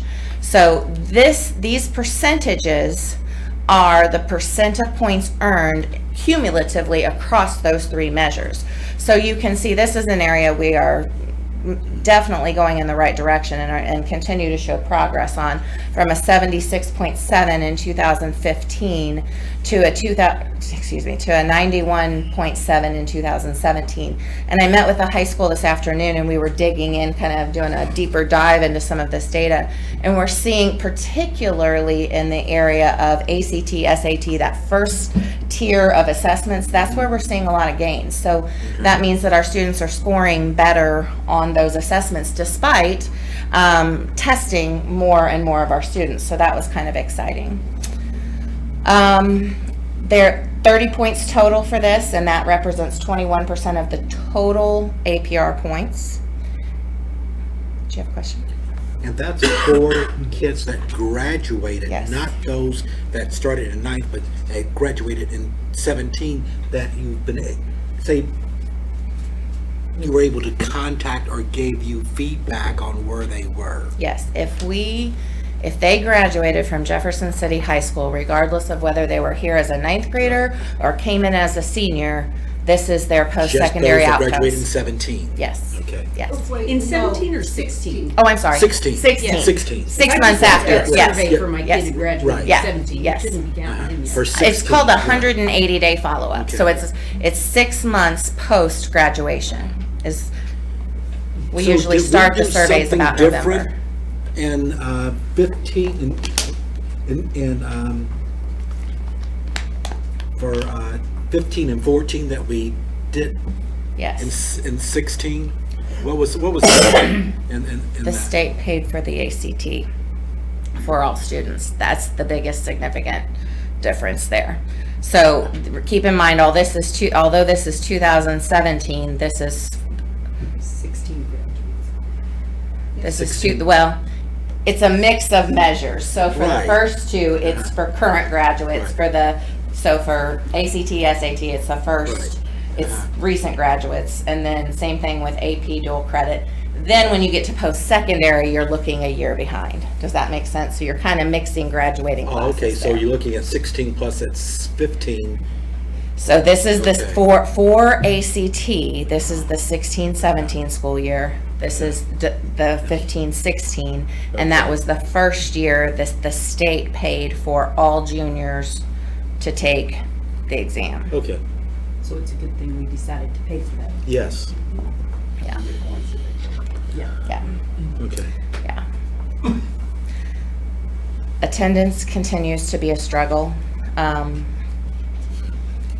It's only 10% of the total APR, but as we all know, being in school is integral to all of the other indicators up there. So it's hard to show academic achievement progress and post-secondary outcome progress when we can't impact that attendance. So we've been flat in terms of the percent of points earned the last 3 years. And then finally, graduation. That is 30% of, 30% of the total APR points.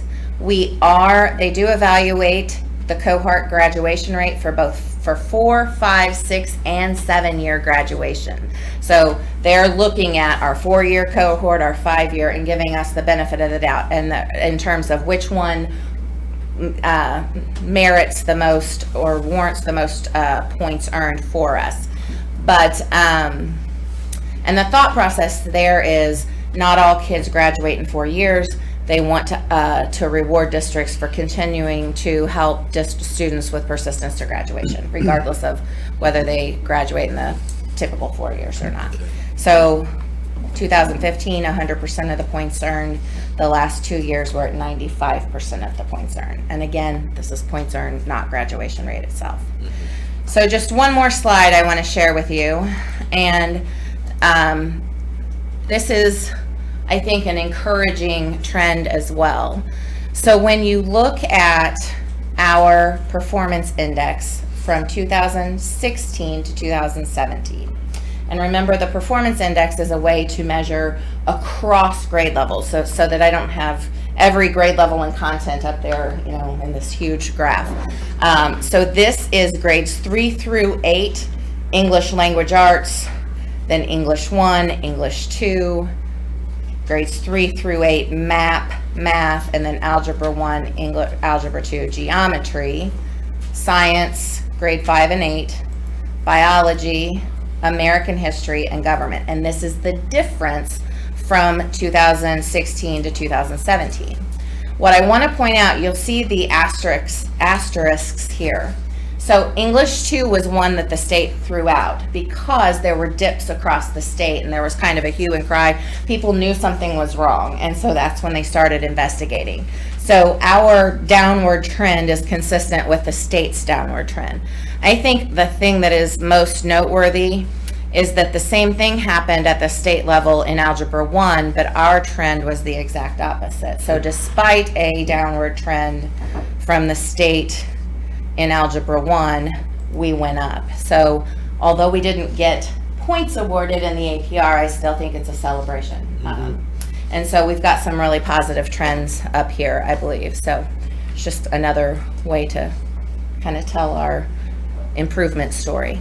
So, any questions? I actually had a question. Last year, when you get to the building levels, there were some wide differences between buildings. Do we still have that this year?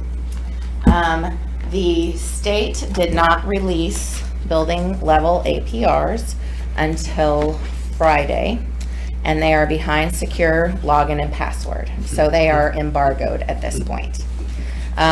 What I will tell you is that English 1 and Algebra 2 had a much more significant effect at the building level than they did at the district level. When you just think about our middle schools, when 15%, actually about 30% of your 8th grade population, 30 to 40% of your highest performing 8th grade math students are no longer in your data.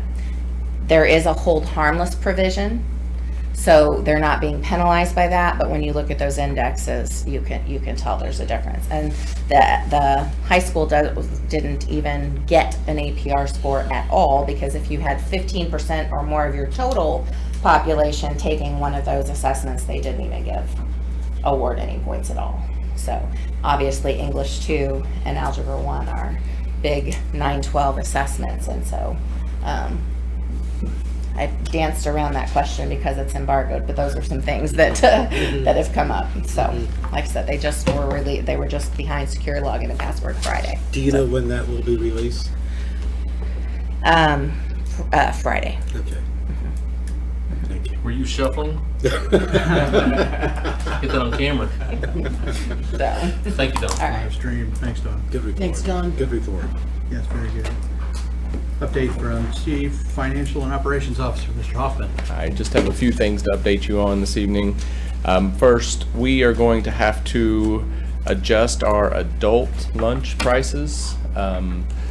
We currently charge the same rate that we do high school students, And USDA says you can't do that because in your price for student lunches, we're reimbursing you 37 cents and you're using commodities that has a value of about 34 cents. So you have to factor that in and charge the same as you were charging your students, plus add in all the federal reimbursements you're getting. So, and we have a DESE Nutrition Services audit coming up. And so if we don't do this, we'll have a finding in our audit. So effective January 1st, we're going to have to raise our fee from $2.75 to $3.50 for adult meals in our cafeterias.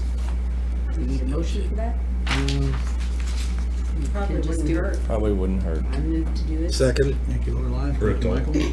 For an adult lunch, $3.50. Adult. Yep. Breakfast is fine. We're fine with where we are with breakfast. It's a great deal.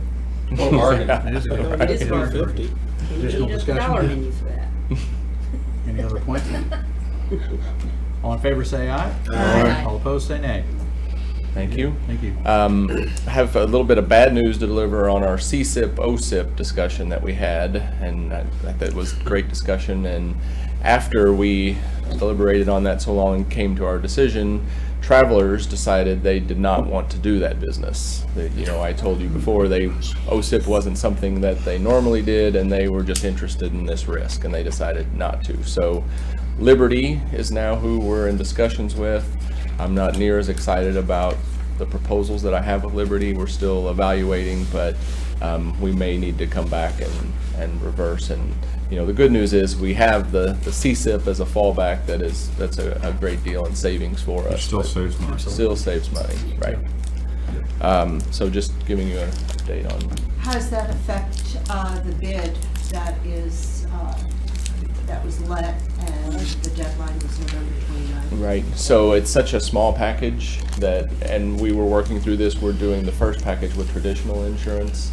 And so, the only risk is do you have someone else insuring a risk that could impact your building downstream? And I don't really think that's the case when all you're doing is knocking down trees. I don't see something they're gonna do is going to hinder whether the building is gonna stand up in 2020. So we're gonna do traditional insurance, but we need to have something in place for when our next packages come out. And when is that package going to come to us for approval?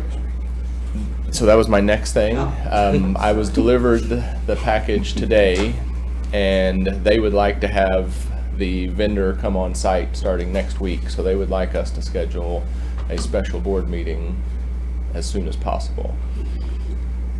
And so the first package is clearing and grubbing. The bids came in, they were way, way, way below budget. They were blown away with where they came in.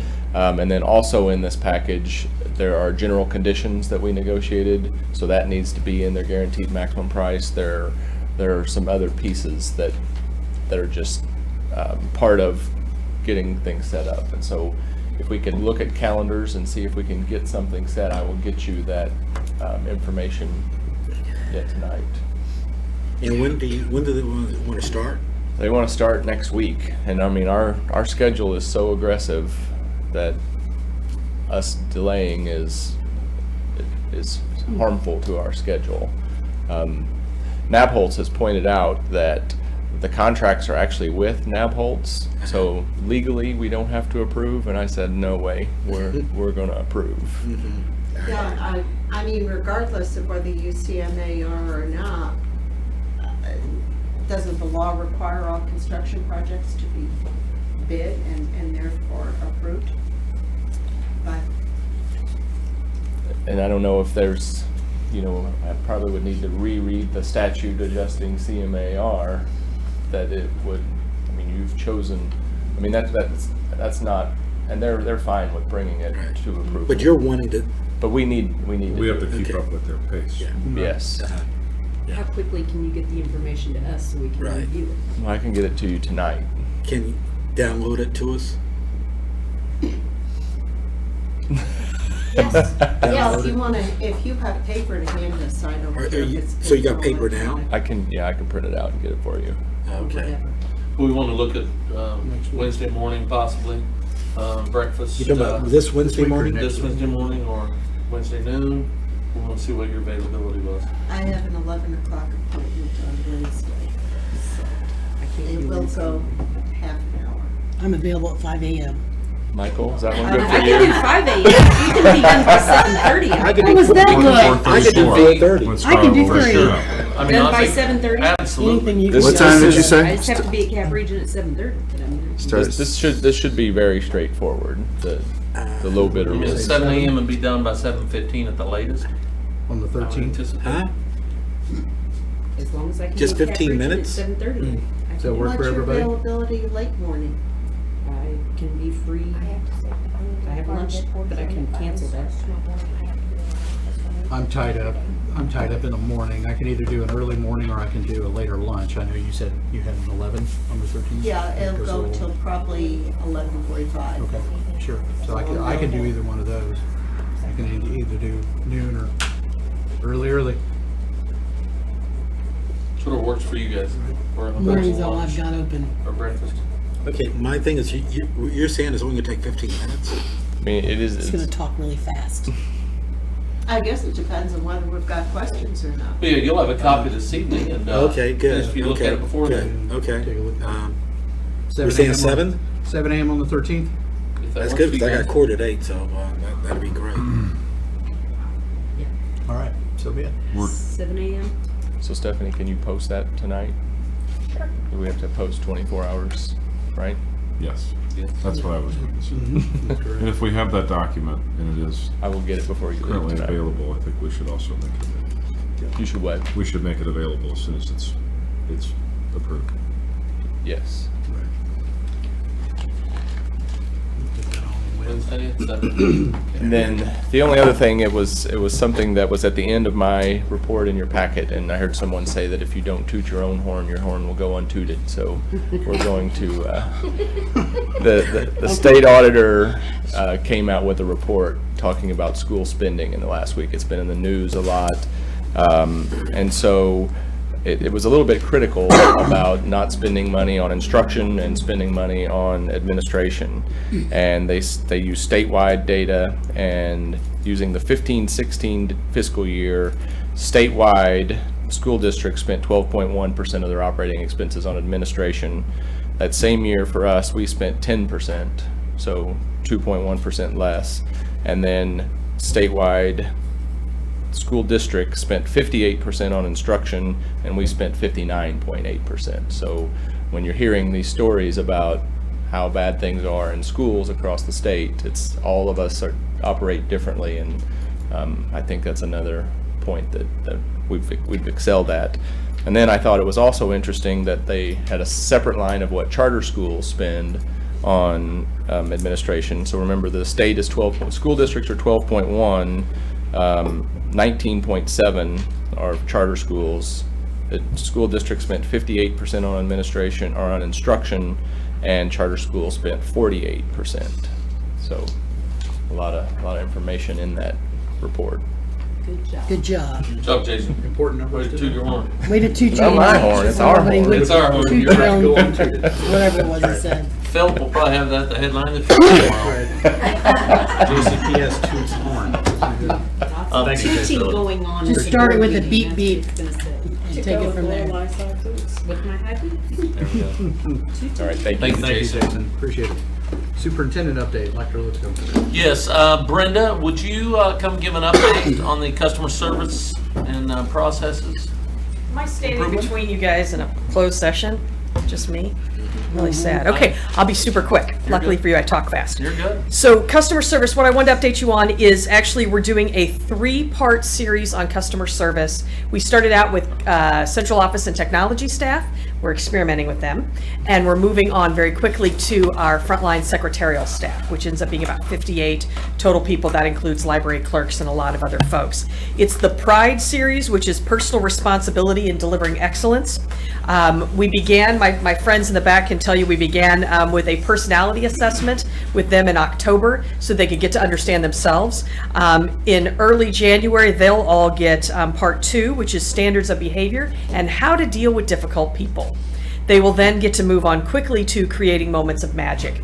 we begin that series again with the personality assessments with our secretarial frontline staff in January. We're very excited about that. I think the folks behind me would say they learned something about themselves and they felt that it was worth their time. So we're very excited about that. And then we'll continue our work, of course, fixing our HR processes. Shelby's been doing a great job and I'll continue to assist with that. So we're very excited about those things. Thank you. Did I forget anything? Oh, very good. Excellent. Thank you, Brenda. Very good. Are you going to bring that up yet? I will cut this, just left click. I'll just highlight a couple things. I'm not going to go through a long spiel here. Nobody needs to say thank you for that. We are, I'll just come up here so I can see here if we can. We've talked about this school year, our long-term stretch goal is that 100% of our kids are at or above grade reading level. And that's something that we talked about this summer and of what that looks like. And so there's a lot of different parts to that, but I think everybody in here would agree that if our percent of our kids reading at or above grade level, that we talk about APR, that Don did a great job going through, that our academic achievement would go up when more kids can read at grade level. Our attendance will go up. Our student discipline will go down. Our graduation rates will go up. Our college and career readiness will go up, and we'll have improved climate culture in our buildings. So you might think, well, those are all good things. So I want to touch on here. We had an opening session. Is it the right one, Jason? My other left? Okay. Here we go. How do I go back one? Okay, so we presented to our principals this week of having a unity of purpose in our school district, and went through some things, and I'm not going to go through them all, but I'll just touch on a couple of them. Don had shared earlier, we're making progress the way it is, and our reading needs to improve. The percent of our kids that are at or above grade reading level is going to be a priority, and it is now, but we're working through the steps of what that looks like. So we're able to make progress, a trend line there of our APR, and we think the potential is tremendous if we can have a clarity of purpose district-wide with 1,478 employees. At our August opening session, some lessons learned. Sue Zakowicz came from Boston, retired from Brockton High, and the lessons learned, the bottom line of setting expectations for all students, and that we can change culture through literacy. And it's something that will withstand time regardless of MSEP 5, MSEP 6, whether No Child Left Behind or the ESA Act or charter schools or you name it, whatever it is, Republican, Democrat, that it will withstand time as far as with making sure that our kids can read. The key, what they did was infuse literacy skills into every area, and then the content provides the context. So traditionally folks would say, your science teachers will say, well, I'm not a reading teacher, or your high school folks would say, well, boy, if Simonson would have did a better job, and Simonson says, boy, if the middle schools would have done a better job, and they say, well, the elementary schools and preschools and so forth. So it's all of us in this together to making sure that our kids can read. So here was last May, in the percent, this here in the top line was our highest school percent, and the red was the lowest school percent. Doesn't give the school, just says by grade level. So you can see a trend line from kindergarten through 8th grade that it goes down. And that's not the trend line that we want. And that was how we ended last year. So seeing where we are and what we need to do, this is that specific data with the highest school and the lowest school percent, and coming up with what are we doing to improve that. And so I think that there's a lot of different parts to it, as we all recognize.